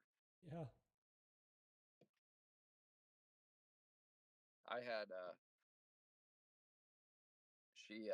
she technically was the stepmother of my stepfather. So I don't know I I don't know what I would technically call her, Yeah. but ultimately she became a good friend. Unfortunately she passed recently, Oh. but we became good friends uh after my son was born, and she was a teacher her whole life, and she's a big part of why my son is able to read and stuff. But she told me all the time about not just she still substituted, so she was still, even though she was retired, she was still in the schools all the time, and she still had to Mm-hmm. maintain certain dues and attend certain meetings and things like that. And she'd tell me all the time about, the various stuff going on and how things used to be and all of that. And it's just the the lack of self-awareness and the selfishness of the people involved in education just baffles me. And then to turn around and claim that you're heroes because you're teaching the next education. You could be heroes, but you're not teaching the next generation. That is literally your only job, and you're failing to do it. Mm-hmm. That's the opposite of a hero, in my opinion. Yeah. See, a lot of frustration there. Yeah. I could go on about that for the rest of the time, but I won't. Yeah. You stay pretty composed when you're frustrated, I noticed. You don't seem like most people who can like go off the rails. You still stay pretty composed. Sometimes it Yeah. you'll come across an episode at some point if you've been listening to my show where Yeah. there's a lot of the a lot of the edit button, Mm-hmm. but I try to. I mean, it doesn't do it, especially in conversation with somebody. It's different when I'm Yeah.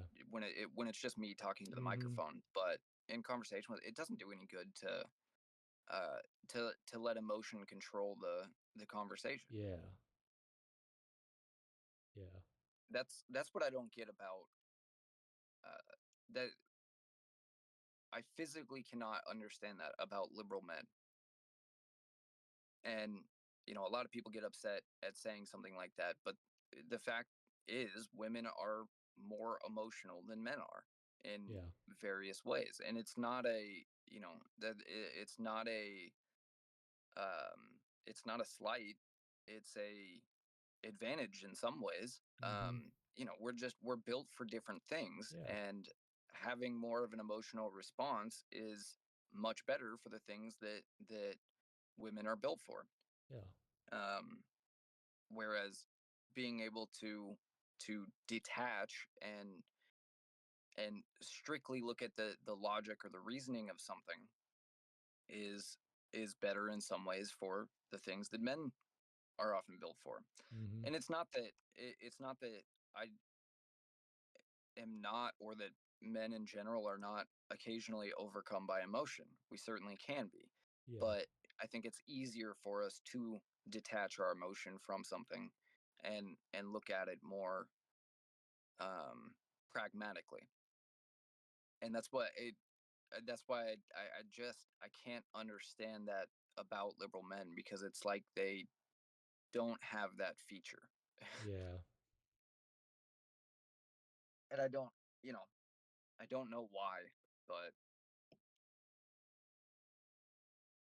and to be fair, that's a generalization. I don't That's not necessarily true of all liberal men, but it has been my experience more often than not. Yeah. And I think that's evident by this whole thing with Tesla and the Mm-hmm. number of them keying Teslas and stuff. That is a Yeah. strictly emotional response to a physical object you're seeing. Yeah. I No think most of adult them in are their just right like, mind does that. yeah. I think they're mostly just adult humans that are children. They're an adult technically, but you're acting like a child all the time. Yeah, I don't think they've ever had to take full personal responsibility Mm-hmm. as an Yeah. adult, like Most of a them. lot of people do. Well, yeah, again, this is a generalization. I don't, Yeah. you know, I think I'm most of not them are saying it very applies to privileged. every, but yeah, I think that's exactly what it stems from, most likely. Yeah. Although some of them aren't. I mean, some are are not at all, and still end up being incapable of taking that responsibility. But Yeah. I don't know. It certainly that's another one of those things that, like, becoming a dad has,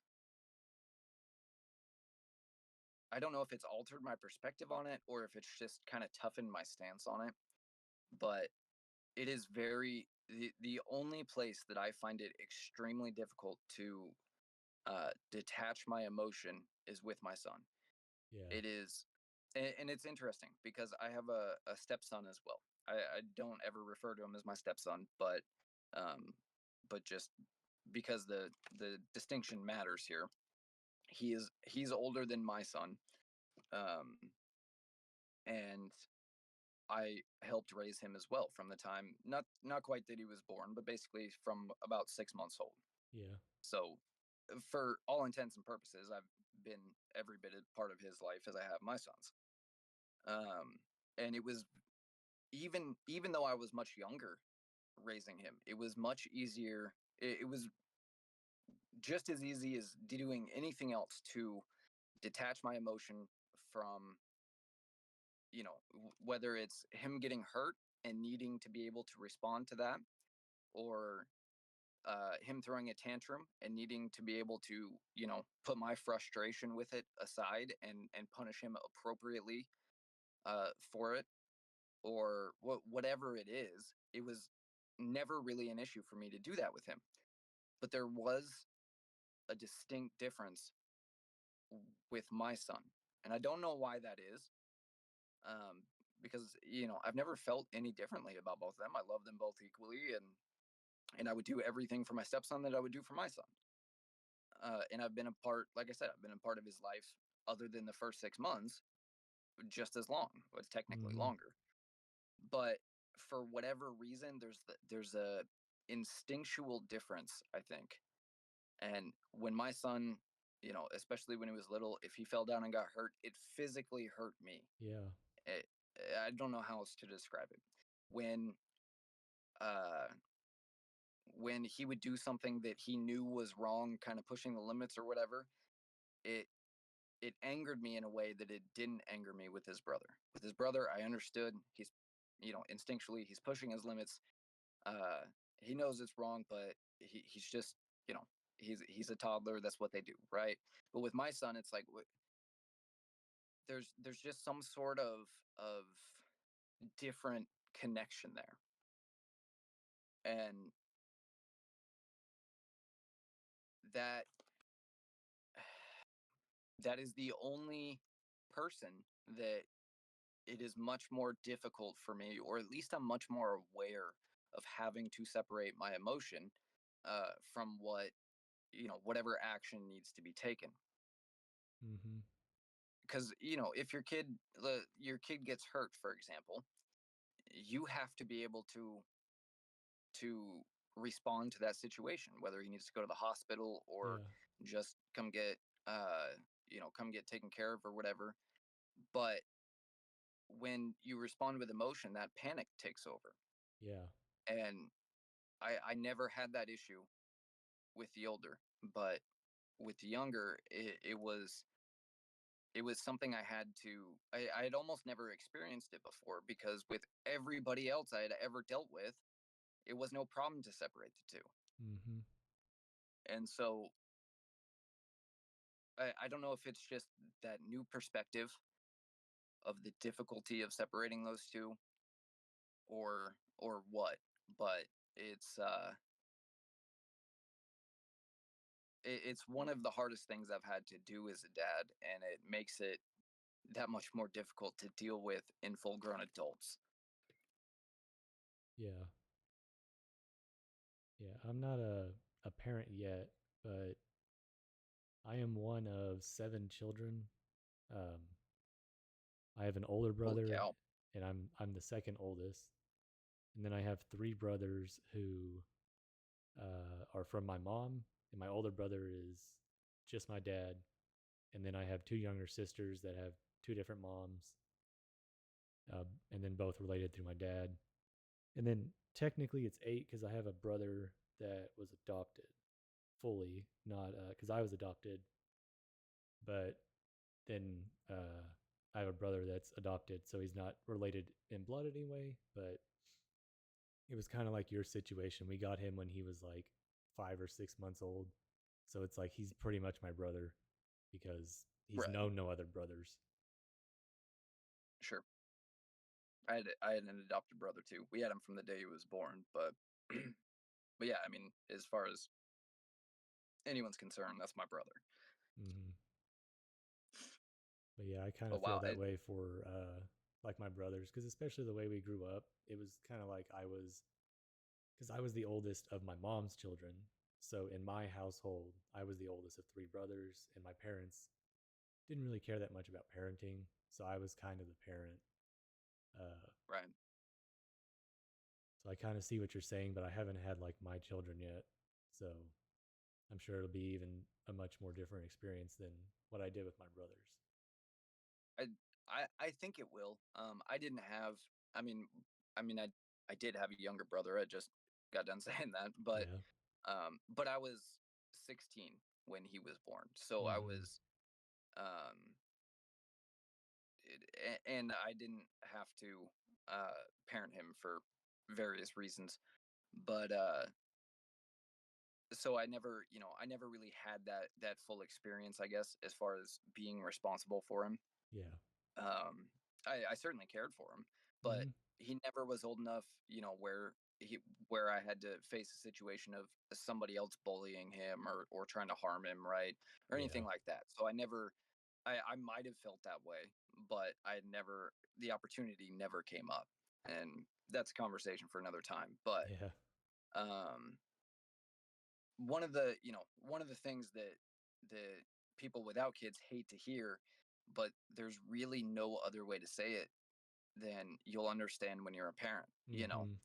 There's there's just certain things that physically change in you, in the way you respond to things, in the connection that you have, and not just to your kid, but to everyone else that you interact with. It Yeah. changes the dynamic of things in a way that is not completely possible to describe, I guess. Mm-hmm. There's something else there that's beyond description. Yeah. There's a there's just a different connection to that human being. I have to imagine. Yeah, and some kind of instinctual knowledge of that, I guess. Yeah. It's kind of weird when you get into that stuff. Because we kind of detach ourselves as animals, but we are just technically an animal. Um, Right. but we're obviously a lot different. We're the only animal that can seem to like basically take control of their environment. Like yes, beavers build dams and are probably the next biggest have the next biggest impact on their ecosystem as humans, but that's all a beaver does. It doesn't try to build a skyscraper dam. It just builds a dam, you know. Yeah, they never progress like humans do. Hmm. So I think we kind of I've always detach found that ourselves from that interesting. a little bit. Especially, me and my wife talk about it all the time. But just like the amount of people that live in large cities, and it's kind of like how many people live and die now without even experiencing nature, like actual nature. Like they never actually left their city. And besides going to like Central Park, I've never been there. I don't know how close it is to like nature, but like actually getting out and like being somewhere that's rural and the closest human to you is probably, And quiet. yeah. So I think just so many people nowadays are like pretty disconnected from like the natural world. And we all, I mean, especially now, a lot of people kind of live their lives through their phones on social media and stuff. So, Yeah, I mean, some people barely leave their house, hmm, even if especially they live in now. a more rural area. Yeah.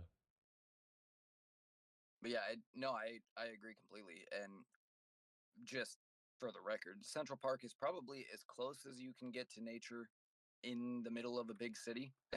Yeah. But because you can actually, there's some areas in there that you can actually be to where you can't tell there's a city around you. Hmm. Um, but obviously they're very small, relatively speaking, and there's still all the noises of the city and all of Yeah. that. You're never going to get completely away from that. Hmm. Um, Yeah. There's a nature and I park don't, in a city close to me, and you can kind of get in there and almost tune out the city, but and that's a much smaller city than New York City. So I'm sure right. even if you're like in the center of Central Park, you probably are still aware you're in the city. I would feel like, especially me, someone who lives somewhere rural and gets even further removed from that. Um, I'm sure Well, and if there's I so many went, people around all the time. yeah, yeah, that's the thing too. I like going on these hikes, and I try to find these trails that a lot of people don't go on, uh, just be away. You know, I like Yeah, that. absolutely. I like living outside of the city, but still close enough to a big enough town, let's say, Mm-hmm. not necessarily a city, Yeah. but a big enough town that it's not 2 hours to go Yeah. to Walmart or whatever. Mm-hmm. Oh, what just happened? Sorry, my power just surged. Oh. We're still connected though. Anyway, as far as that goes, I think that the psychological effect, and humans have lived in cities for a long time, and we have Yeah. a tendency to congregate, Mm-hmm. but at the same time, I feel like there's got to be some underlying anxiety, I guess, in always being surrounded by Yeah. people always. When And I this see is pictures of New something. York City or LA or San Francisco, it gives me anxiety. I'm not someone to have anxiety. When I just see the pictures of those landscapes, it like it yeah. Yeah, this is something I talked about recently, and I don't remember if it was on the podcast with you or not. So you can stop me if I did. All right. But how for me, because I grew up when I was younger in a bigger town, and the town I grew up in, it wasn't necessarily a bigger town, but we were always in Seattle. Mm-hmm. Um, so I spent a good portion of my life in a major city and the surrounding areas, of course, and so always around other people and stuff. And so it was never an issue for me. And when I moved where I live now, it's quite a ways away from the big city. Um, and my when I first started taking my fiance uh to the big city, or to somewhere busy, wherever there was a crowd, right? I mean, she would become almost unbearable sometimes. And just because it took me a little while to figure it out, but it was just because her anxiety was Mm-hmm. incredibly high just from being so close to people all the time. Yeah. And so um and it's gotten to the point where I've lived in a small town long enough now that uh I don't quite have the same response that she did. She's gotten used to it and stuff, Mm-hmm. as the years have gone on, and it's not such a big deal now. But for me, now being in a small town for longer than I was in a big town, I definitely feel a little bit of anxiety when I'm out in public, in a big in an Mm-hmm. area with a lot of people. And it generally goes away pretty quickly, because that kind of familiar feeling Yeah. comes back after some time. But it is kind of interesting, the difference that puts. And I think that I I haven't talked about this in a long time, but this was a major kind of breakthrough for me in understanding the difference between people that live in a city and people that live more rurally. And I think a big part of what explains why all the major cities tend to vote more liberal, and why people tend to become more liberal the longer they're there. Because when you're in a city, you're never, I mean, like we're talking about, you're never able to get away from people. There is Mm-hmm. always somebody around you, Yeah. and it's almost always a stranger. It's somebody you Yeah. don't know, and therefore could be a threat. Mm-hmm. Um, even in your apartment in a building in New York, there's a stranger usually directly across the wall from you. And while you might not think about it, you still subconsciously are aware of that. Yeah. And that stranger at any time could bust through that wall, or come through your front door more likely, but Mm-hmm. whatever, Or and do kill an you. ND inside their own house because they're messing with their gun. or incorrectly. that. And those walls And are so paper thin. yeah, and I think that that reality plays a big role in people that live in a major city, their lack of trust of other people's choices, their lack of their desire for much stricter collective laws and all of that, right? Because Yeah. they're surrounded. It also amplifies the crime and all that too, because it's the I mean the crime rates are higher in cities, but even if you theoretically had a city that the crime rate wasn't any higher than say a mid-sized small town, the crime rate might be pretty close to equal, but you're going to run across it a lot more in the big city because it's a lot more densely Yeah. packed. So you're more likely to see it more often, Mm-hmm. and hear the sirens and all of that all Yeah. the time. So you know that not only those threats are out there, but they're close by. Um, and so I think that that has a deep psychological effect on the way that we think.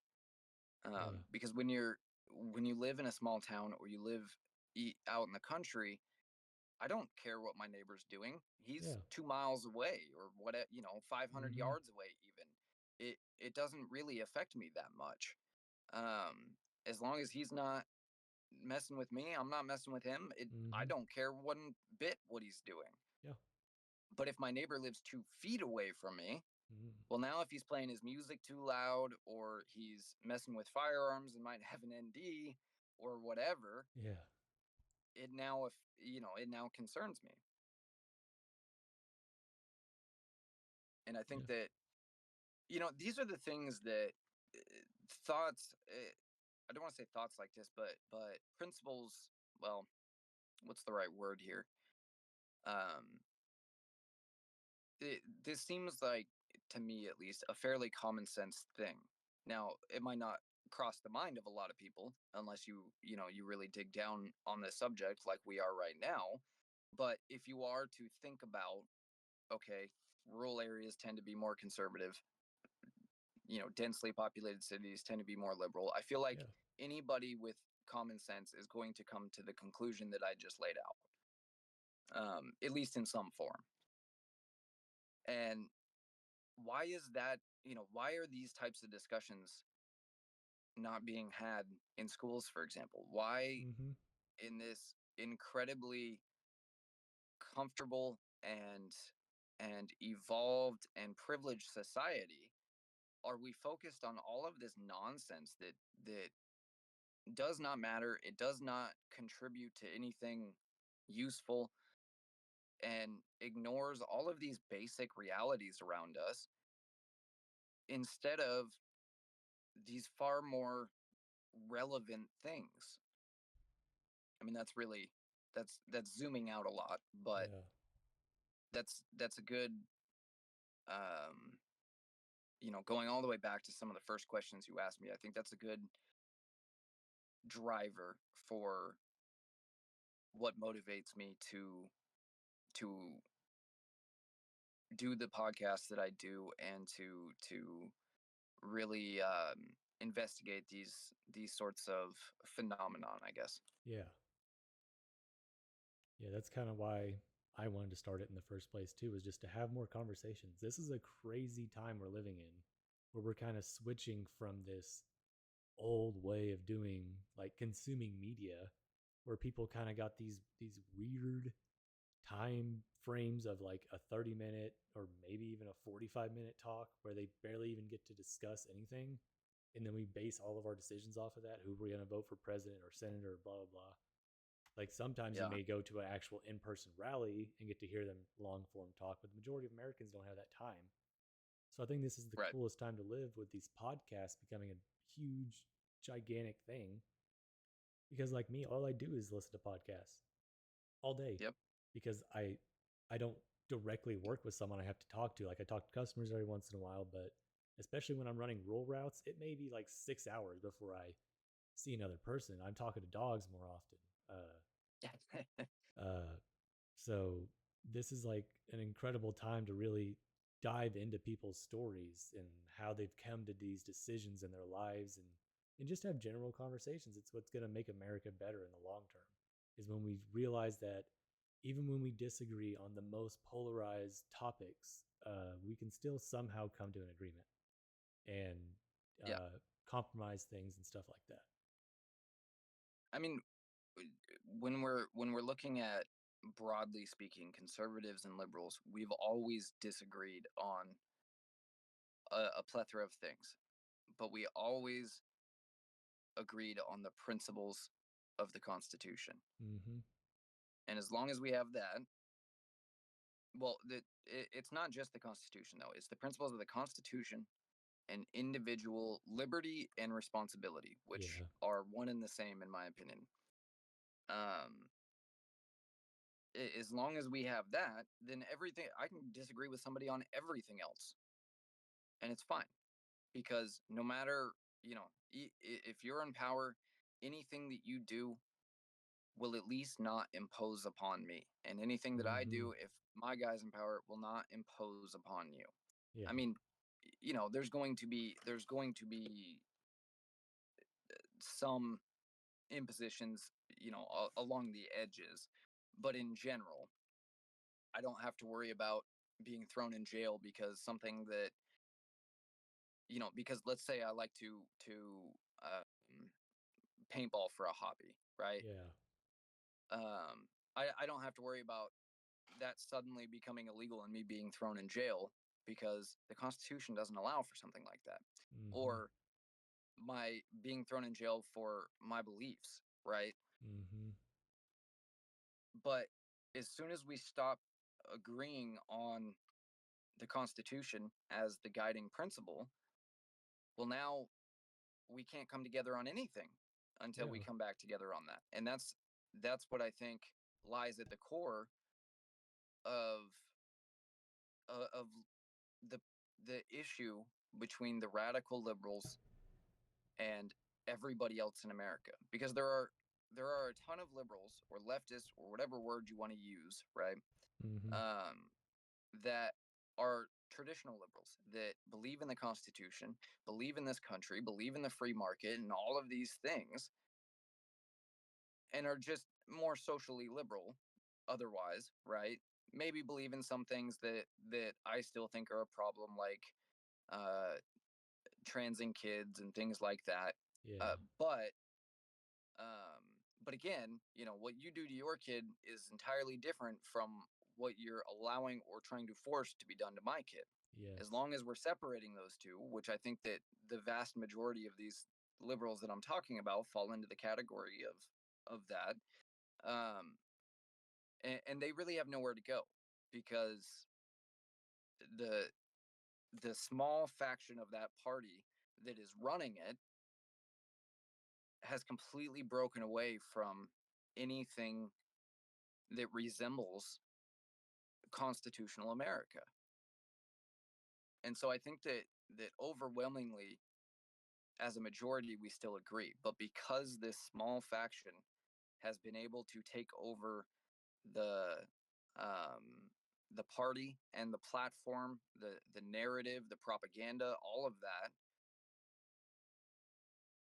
it one, it seems a lot bigger than it is, and two, it's dividing us a lot more than it should, because I don't think it's any more people than it ever was. They just have control of all the levers right now, Yeah. or a lot of the levers.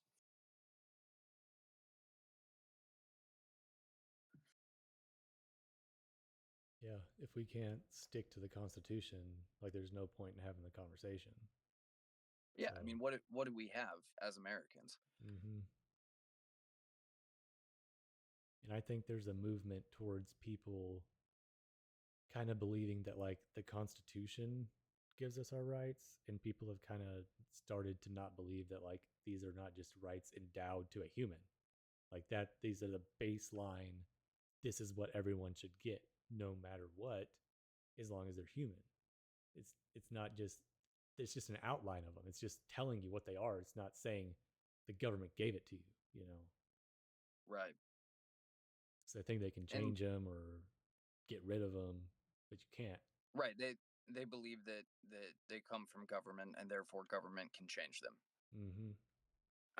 or the majority of people. But see that I don't agree with democracy at all. Obviously, a lot of aspects of democracy are incorporated into our Yeah. constitutional republic, but a democracy is probably more tyrannical than any other form of government, Mm-hmm. because for whatever reason, whatever it is about human nature, I can't say that I know, but there is history has shown us that the the majority will tyrannize the minority every single time, and Yep. probably faster than any individual dictator would.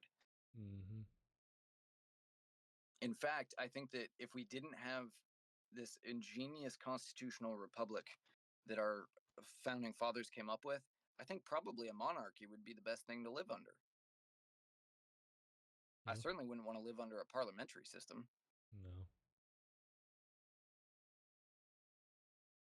Yeah, democracy is good in some ways. It kind of started off in France, but they did it the complete wrong way, where they They literally basically, did the opposite that we yeah, did, basically. a peasant had one vote, and then the next class had two votes, and the people at the top had three votes. So technically, they were the majority, even though the majority was the bottom. So the people on top always, their voices always won because they had more votes. Right. Well, and So, I think that's part of why they cannibalize themselves in mhm, their government every couple, yeah, I was gonna say every couple hundred years, but sometimes it's not even that much, because there is no underlying principle that drives it. There is hmm, no um it's basically France to me is basically America run by the left. yeah, It's what happens when the collectivist liberal side has total unfettered power. America, even the American left, other than this small faction that we've been discussing, the scale of politics in America has always been non-comparable or uncomparable to the rest of the world, but especially Europe. The rest of the world doesn't necessarily have uh, any scale, because they don't. It's usually a dictator or a monarchy or whatever. So there's really no left or right. There's just the person in charge and the people that aren't. But in Europe, for example, their scale of left to right, the right is fascism, the left is communism, but that's not what it is in America. yeah, In America, the left traditionally, and I would argue is supposed to be, uh, more libertarian leaning. Unfortunately, it's become more of that kind of fascist or socialist. We call them progressives, but really they're just fascists at the end of the hmm, day. yeah, Um, Whereas the right is probably closer to anarchy than anything else. It's funny because the left considers it to be completely the opposite, but if hmm, we're looking factually at these definitions, the right believes in a constitutional America. The radical right, there is a small faction of kind of tyrannical leaning racists usually, yeah, um, but as a whole, uh, the far right are more freedom than even the founding fathers had laid out. Whereas I would say the average conservative is basically just um, constitutionally grounded. And then as you move towards the center, I think that's where you kind of get the neocon and half conservative people that identify as Republican but not conservative, maybe. yeah, And then as you go farther left, you get the liberals that also believe in the Constitution and individual freedom and liberty and responsibility and the free market and all of that. And that used to be as far as it went on the left. But then there's been the addition of the communists and then the fascists beyond that. And that portion, that addition has only been there for a relatively short period of time. And I think that, only the left can fix that. Mm-hmm. We're not going to be able to fix it from the right. No. You brought up an excellent point, and it's one that's kind of hotly debated right now, and I'm curious where you're at on this. All right. Because something I was about to say, and I don't think I said it, I realized was going to sound contradictory because I agreed with something that you said, which is, the rights that are laid out in the Constitution are inalienable rights. That's what Yes. makes them different from every other, charter of rights in the rest of the world. Is they're not granted by government; they're recognized by government as things that they're not able to interfere with. And I think that they do innately apply just by the sake of being alive. I would call them Yeah. granted by God, but Mm-hmm. if you're an atheist, you can just say it's I guess granted by birth, right? Yeah. Um, but at the same Mm. time, I don't believe that illegal immigrants should be entitled to rights within our system. But Yeah. that is contradictory, and I recognize that. What do you think about that? Yeah. I had a not a completely different, but I had a different take on that before I listened to your episode where you talked about that. Because yes, I believe my full belief is that at conception, a human is endowed with certain unalienable rights by their creator, which I believe is God. Yes. So I believe from that instant, you cannot take those rights away. So that leads you into Okay. abortion and what you kind of just said, like atheists would say, is granted by birth. But that will take us down a different road. So with the immigration, it created a conundrum for me because these people came here illegally, so they broke the law immediately. And so Mm-hmm. when people break the law in this country, they lose some of their rights, at least, especially while they're in jail. Yeah. You know, so but I also believe that I wish that every human that lives on Earth could live the way we do with the protections we have. But then you came here illegally, so like that's where I kind of like I guess I lose compassion for you because and especially if you came here illegally and did other crimes on top of that, which I believe just coming here illegally is a crime in itself. So that makes every single one of them a criminal. But Mm-hmm. I Absolutely. I just kind of it's like if you can't prove that you're here legally, then I don't think we need to waste time in the court systems because you just need to be gone. You broke the law and the punishment for that law is to get out of here. So do we really need to be putting whatever millions of people through the court system? Do you know how bugged up it got because of COVID? And it's just now getting ironed Mm-hmm. out. It's going to take longer than Trump could be president and then Vance could serve under him or serve after him and do 8 years. It would probably take longer than that, longer than 12 years to get all those people through. Yeah.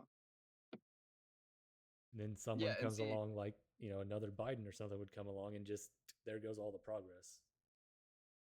yeah, no kidding. And that's a big part of the problem is if they have exactly the same rights, that is, due process and the right to remain silent, the right to an attorney, the right to a jury of their peers, all of that, we would never be able to uh, evict anyone from the country. Yeah. It would it just because you can't self-incriminate yourself, and so as long as you got across the border without anybody seeing you, there's no proof that you're here illegally. Mm-hmm. Yeah. And aside from that, more practically speaking, we wouldn't really be able to get rid of anybody because the cost would be astronomical as well Yeah. as the amount of time it would take. And then also the way that I think of it is, what if a foreign country invaded? Mm-hmm. Are we not going to be able to kick them out of our country because they Yes. now have recognized rights? It doesn't make sense, right? And so there's there's kind of two different ways that I look at it. In one sense, and I don't know exactly. In fact, my thoughts have developed a little bit since the episode you're talking about, and this is where I think I stand now, but I'm not sure. I haven't I haven't been able to come to a conclusion that I'm satisfied with on this yet. Yeah. But in one sense, we are recognizing their rights and we're not violating any of them by kicking them out of the country. Their right to due process is to not be thrown in jail, not to be sent back to where they quote unquote belong. And I know Mhm. that sounds awful to say, but I just mean, where their citizenship is. Um, there's nothing there that really violates the Constitution. Yeah. At the same time, too, the other way I see it is the first and foremost, there's no doubt that I want to recognize the rights of every human to every extent possible. But meaning when they're in the custody of the United States, one way or another, they certainly deserve fair treatment. They deserve Yeah. not to be abused, right? All of those things. There's no question about that. Like I said, my my expectation or my desire is that this country goes above and beyond in every way possible. This is no different. But when it comes to our legal system, first of all, you're talking about somebody that came to the country illegally. That so, like you said, they broke the law to get here, and they may not play by our rules. Yeah. Wherever they're from or whoever they are, don't they wouldn't give you the same rights. And Mhm. so while I do believe these rights are inalienable as a legal matter, can we give these rights to people that wouldn't give them to us? Yeah. It, on the one hand, I want to say yes because I believe in that above and beyond. But on the other hand, I have to be practical too. And no, we can't. I mean, I can't illegally cross into Mexico and then assert my constitutional rights. They're just going Mhm. to kick my ass out and they might throw me in jail first just because. Mhm. Um, they don't recognize rights for their own citizen. They're certainly not going to recognize them for me. Yeah. And then also, it's, I guess it's just a practical matter. I mean, you can't just allow anybody that steps foot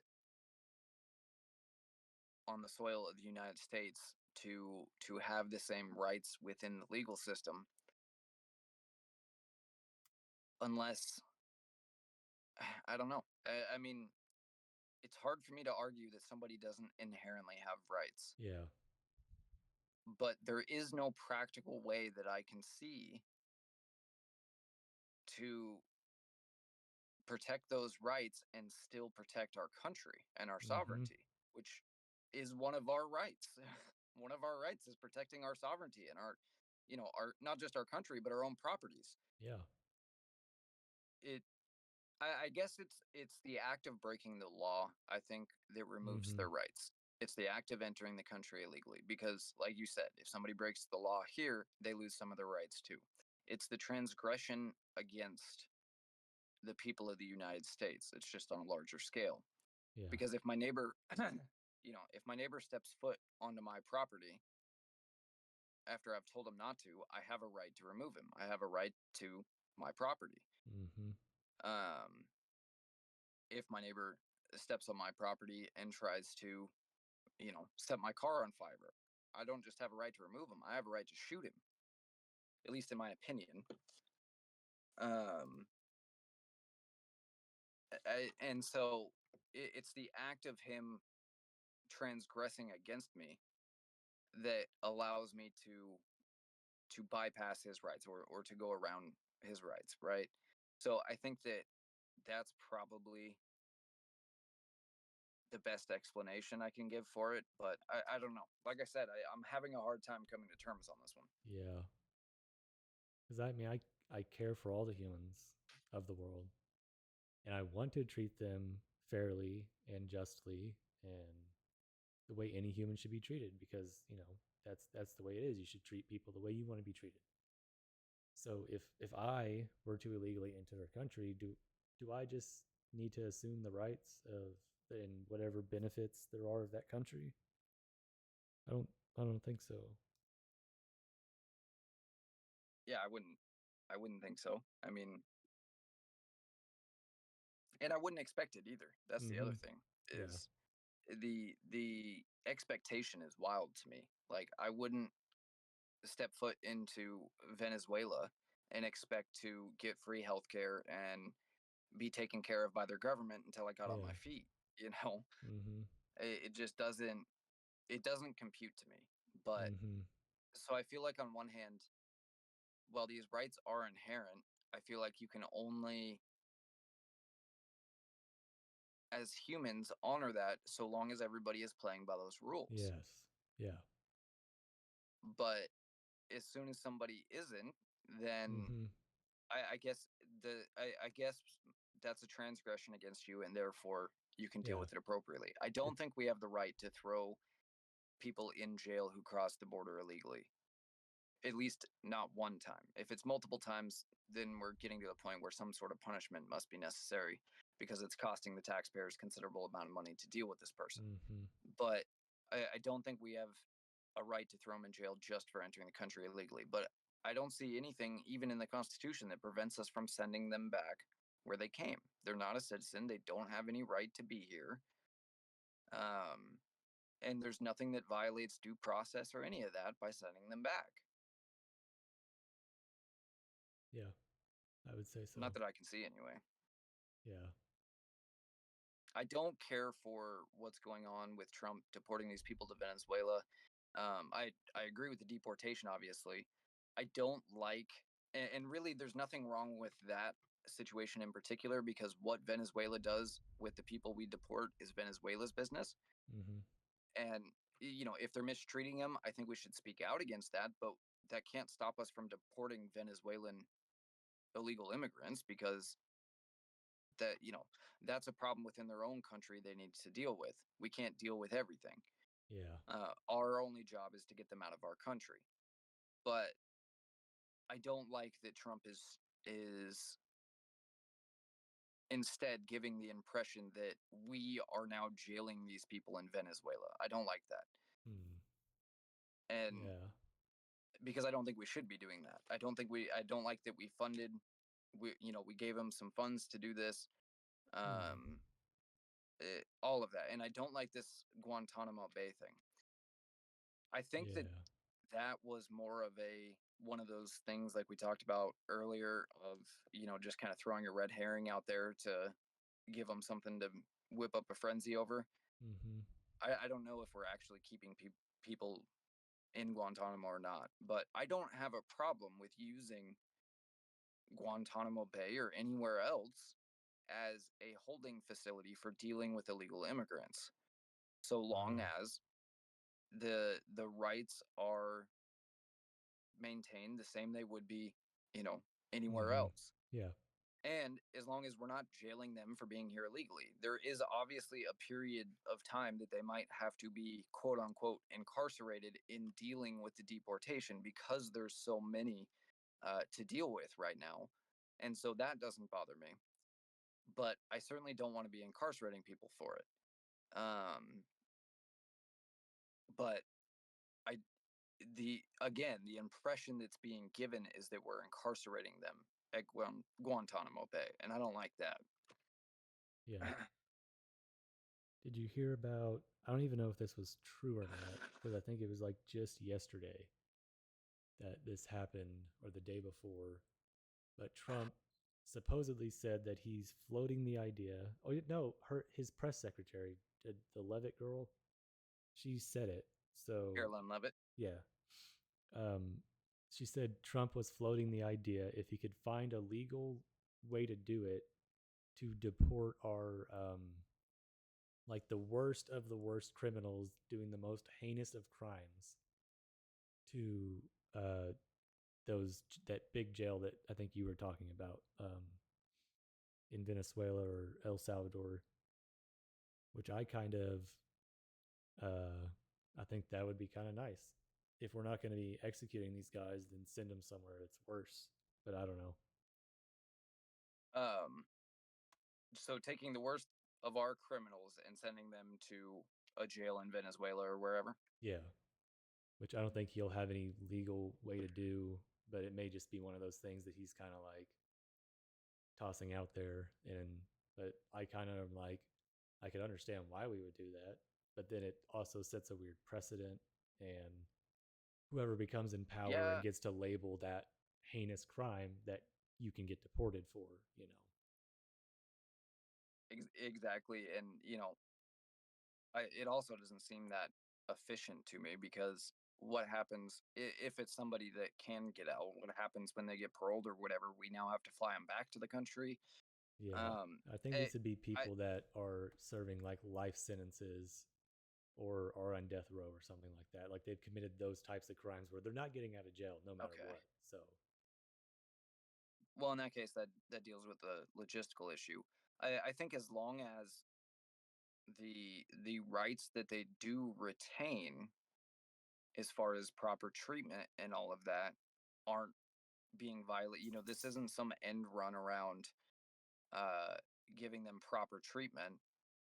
Then I don't have a problem with that. mm-hmm.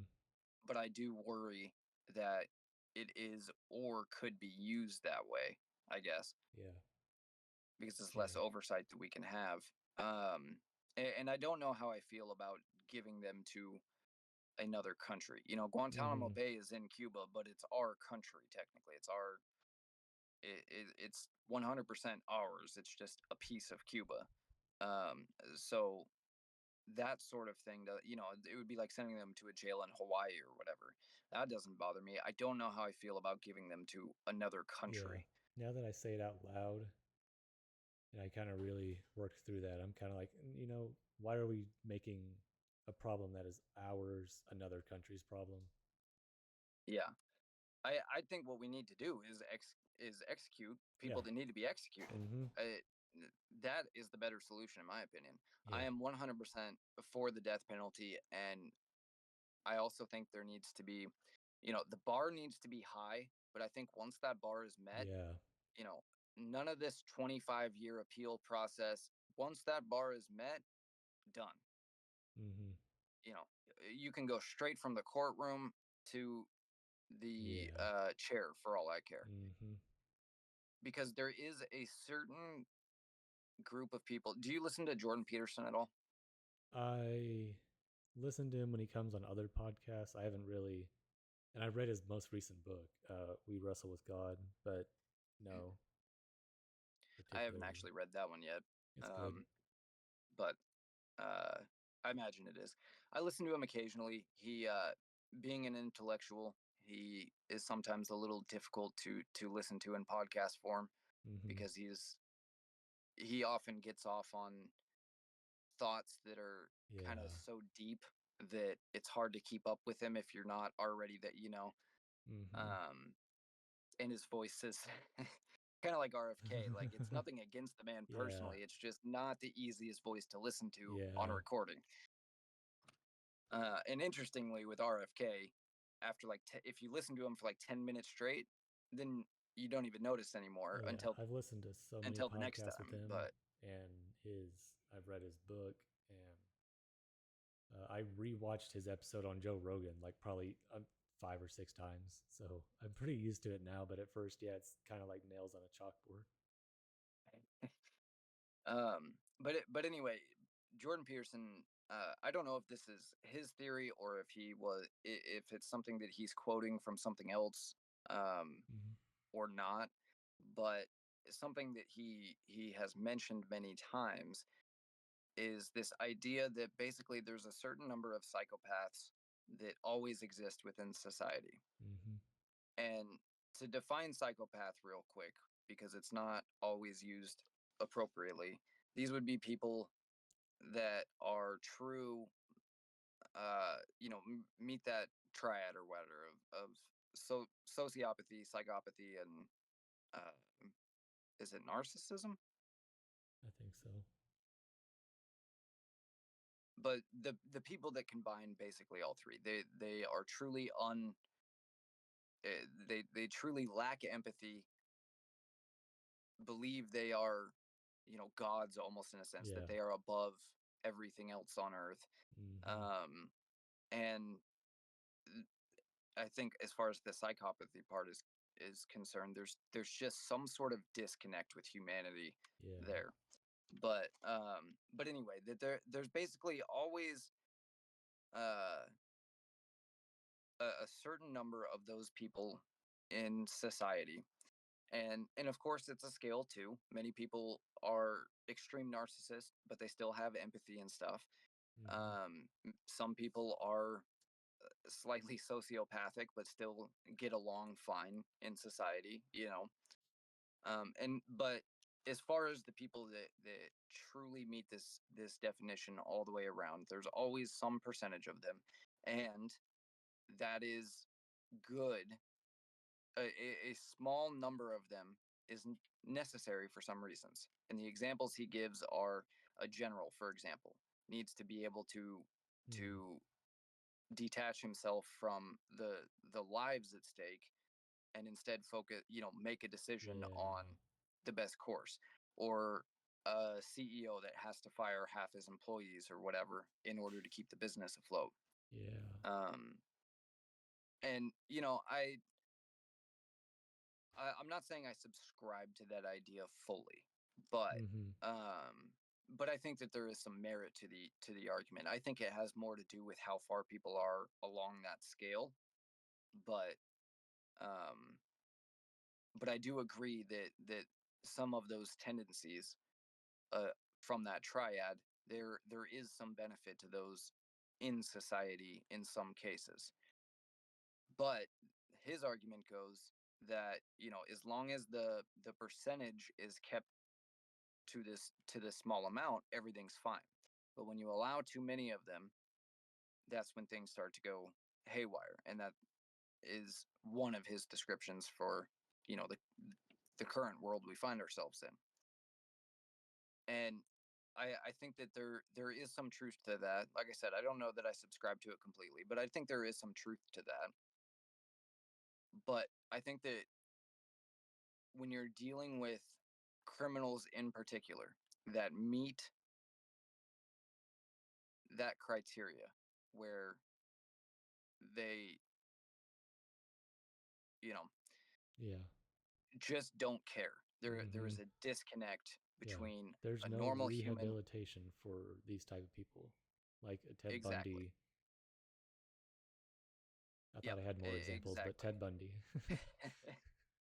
uh, Gacy, any of them really, Yeah. any of the Like, serial killers. well, like Jeffrey Dahmer, he kind of came back around and realized that everything he did was wrong. So it's like I felt like Jeffrey Dahmer could have been rehabilitated, but he also just wanted to die after that point.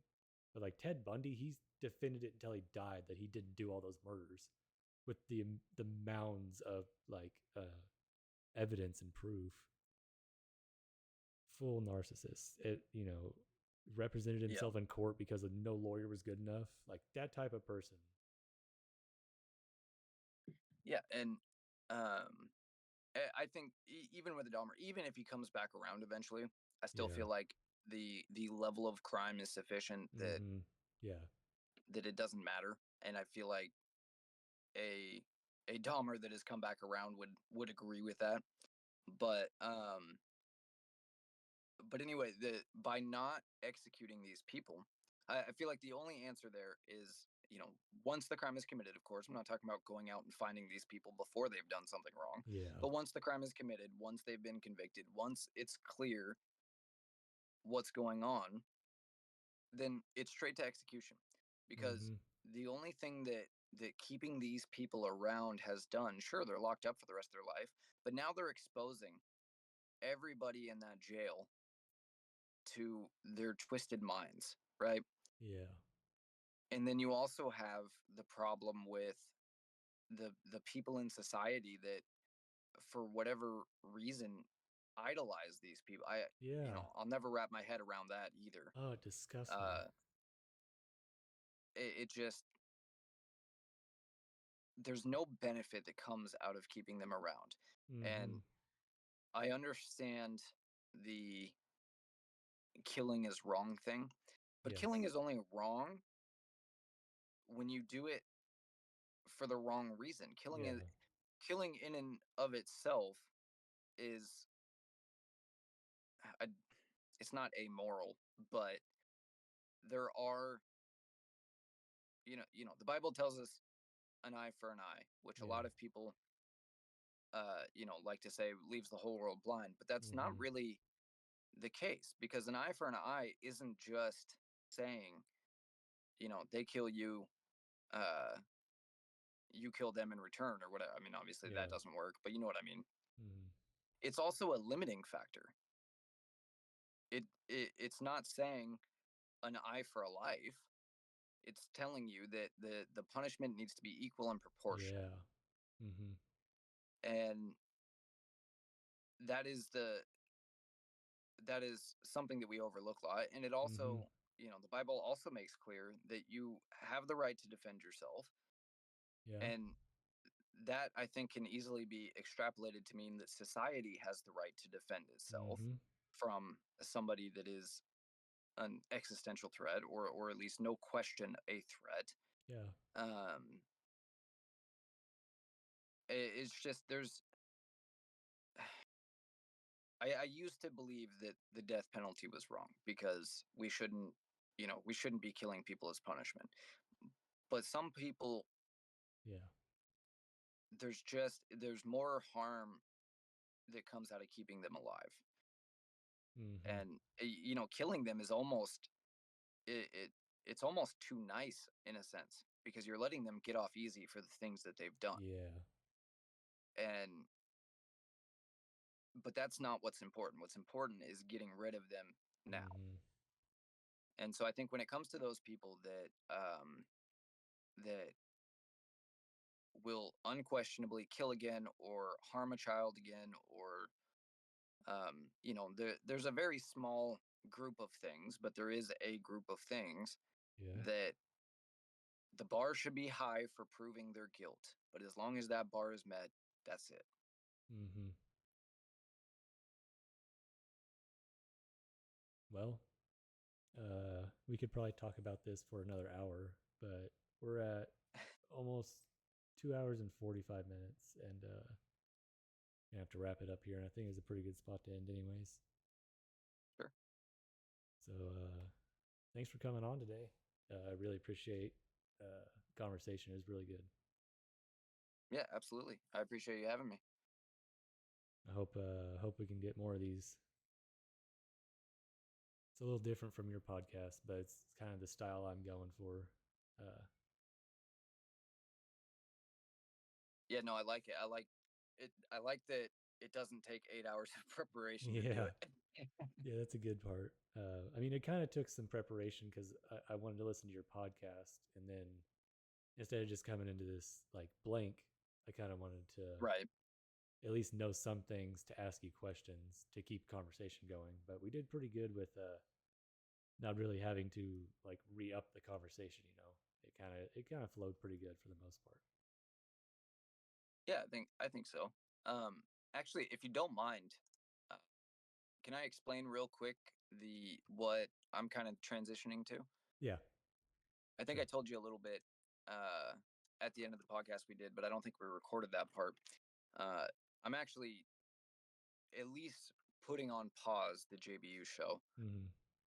because of the amount of time that it takes, Yeah. and other things that I have going on, and then also we're transitioning it over to the American Militia Project, Mm-hmm. which is something that Yes.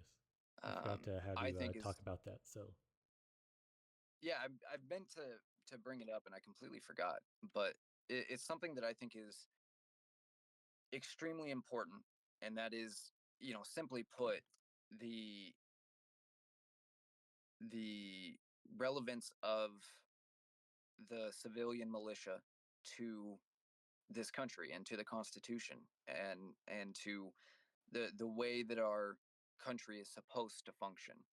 I think it's a important check and balance on the government itself. Mm-hmm. And because the opportunity has presented itself with Trump being back in office and with a government that is probably more open to this idea than any that I've seen in my lifetime, at least, including the first Trump administration. I don't think the idea would have been as acceptable then, but I think it the because of everything that's happened, the waters are just right, and so I want to put all my focus into this for now.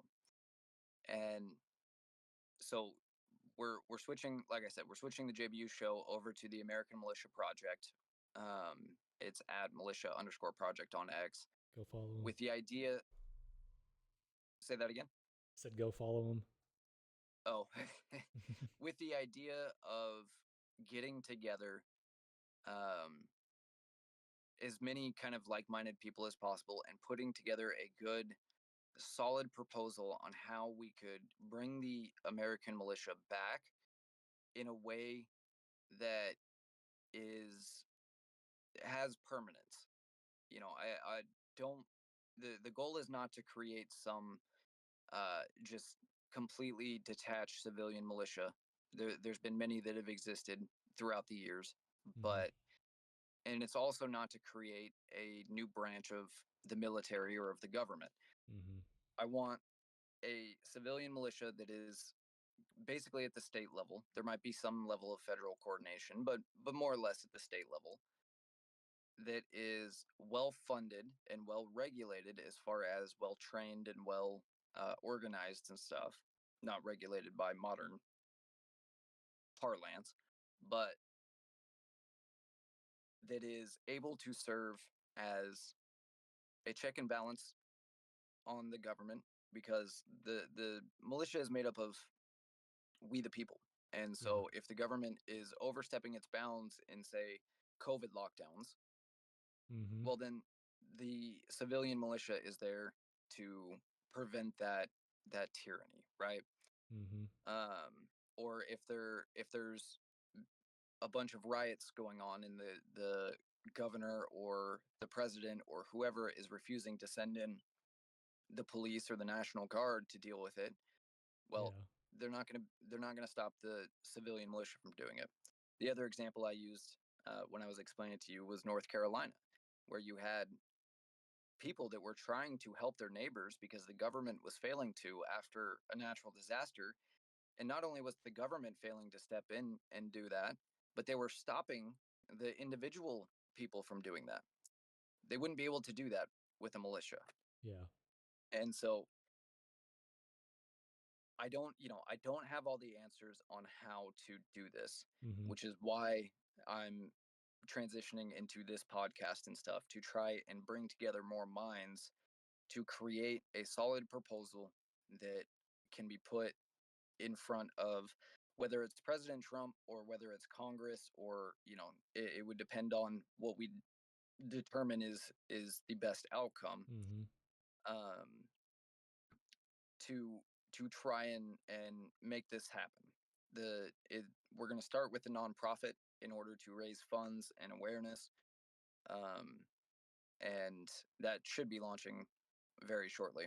But and kind of treat it like a replacement for the NRA, almost in a sense. Okay.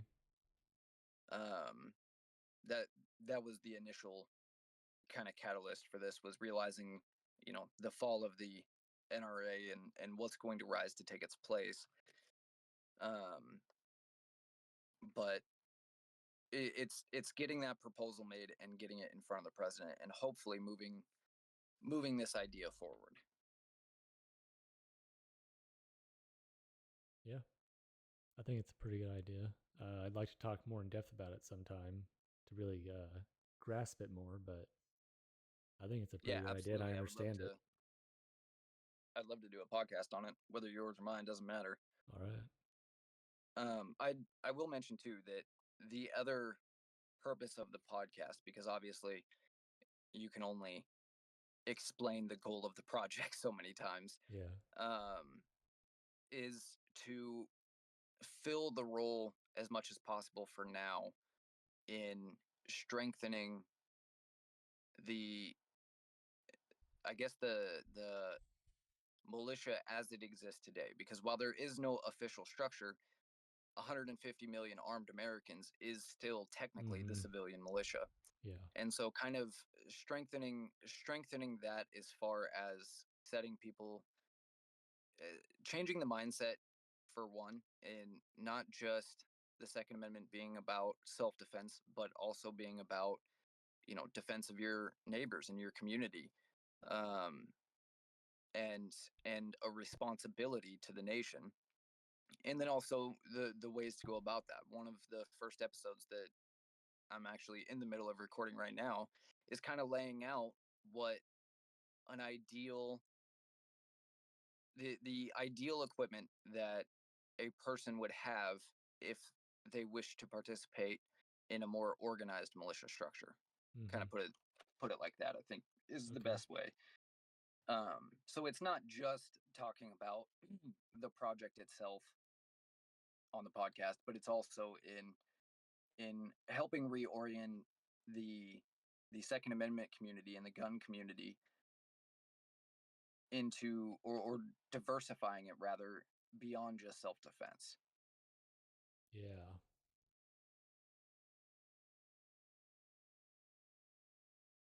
But anyway, I appreciate you letting me explain that, because Yeah. that's where all the energy is going now. Mm-hmm. Yeah. I like the way that's going. I definitely like the idea. It's obviously a very fresh idea for me. So, Right. but yeah, I didn't know most of that. Uh, so it Yeah, does seem like certainly. something that's missing. So, Um, we should discuss off air doing a podcast about it, because I yeah. would love to really lay the idea out there. All right. Well, I'm gonna end it here then. So, All thanks to right. everyone watching, and thank you, Chris. Thank you. All right. So, hey guys, this is the outro to the show. If you made it this far, consider leaving a like or a comment or sharing it. Our conversation with Chris today was very good. And so I would just like to shout out, you can find him at JBU Show on X or Militia Project, both of them. I recommend following the Militia Project as he's moving away from the JBU Show. And then you can find him on the Gist Between Us on Spotify and Apple Podcasts and Anchor.fm. Um, so go out there and follow him, especially if you liked it. And thank you guys for watching.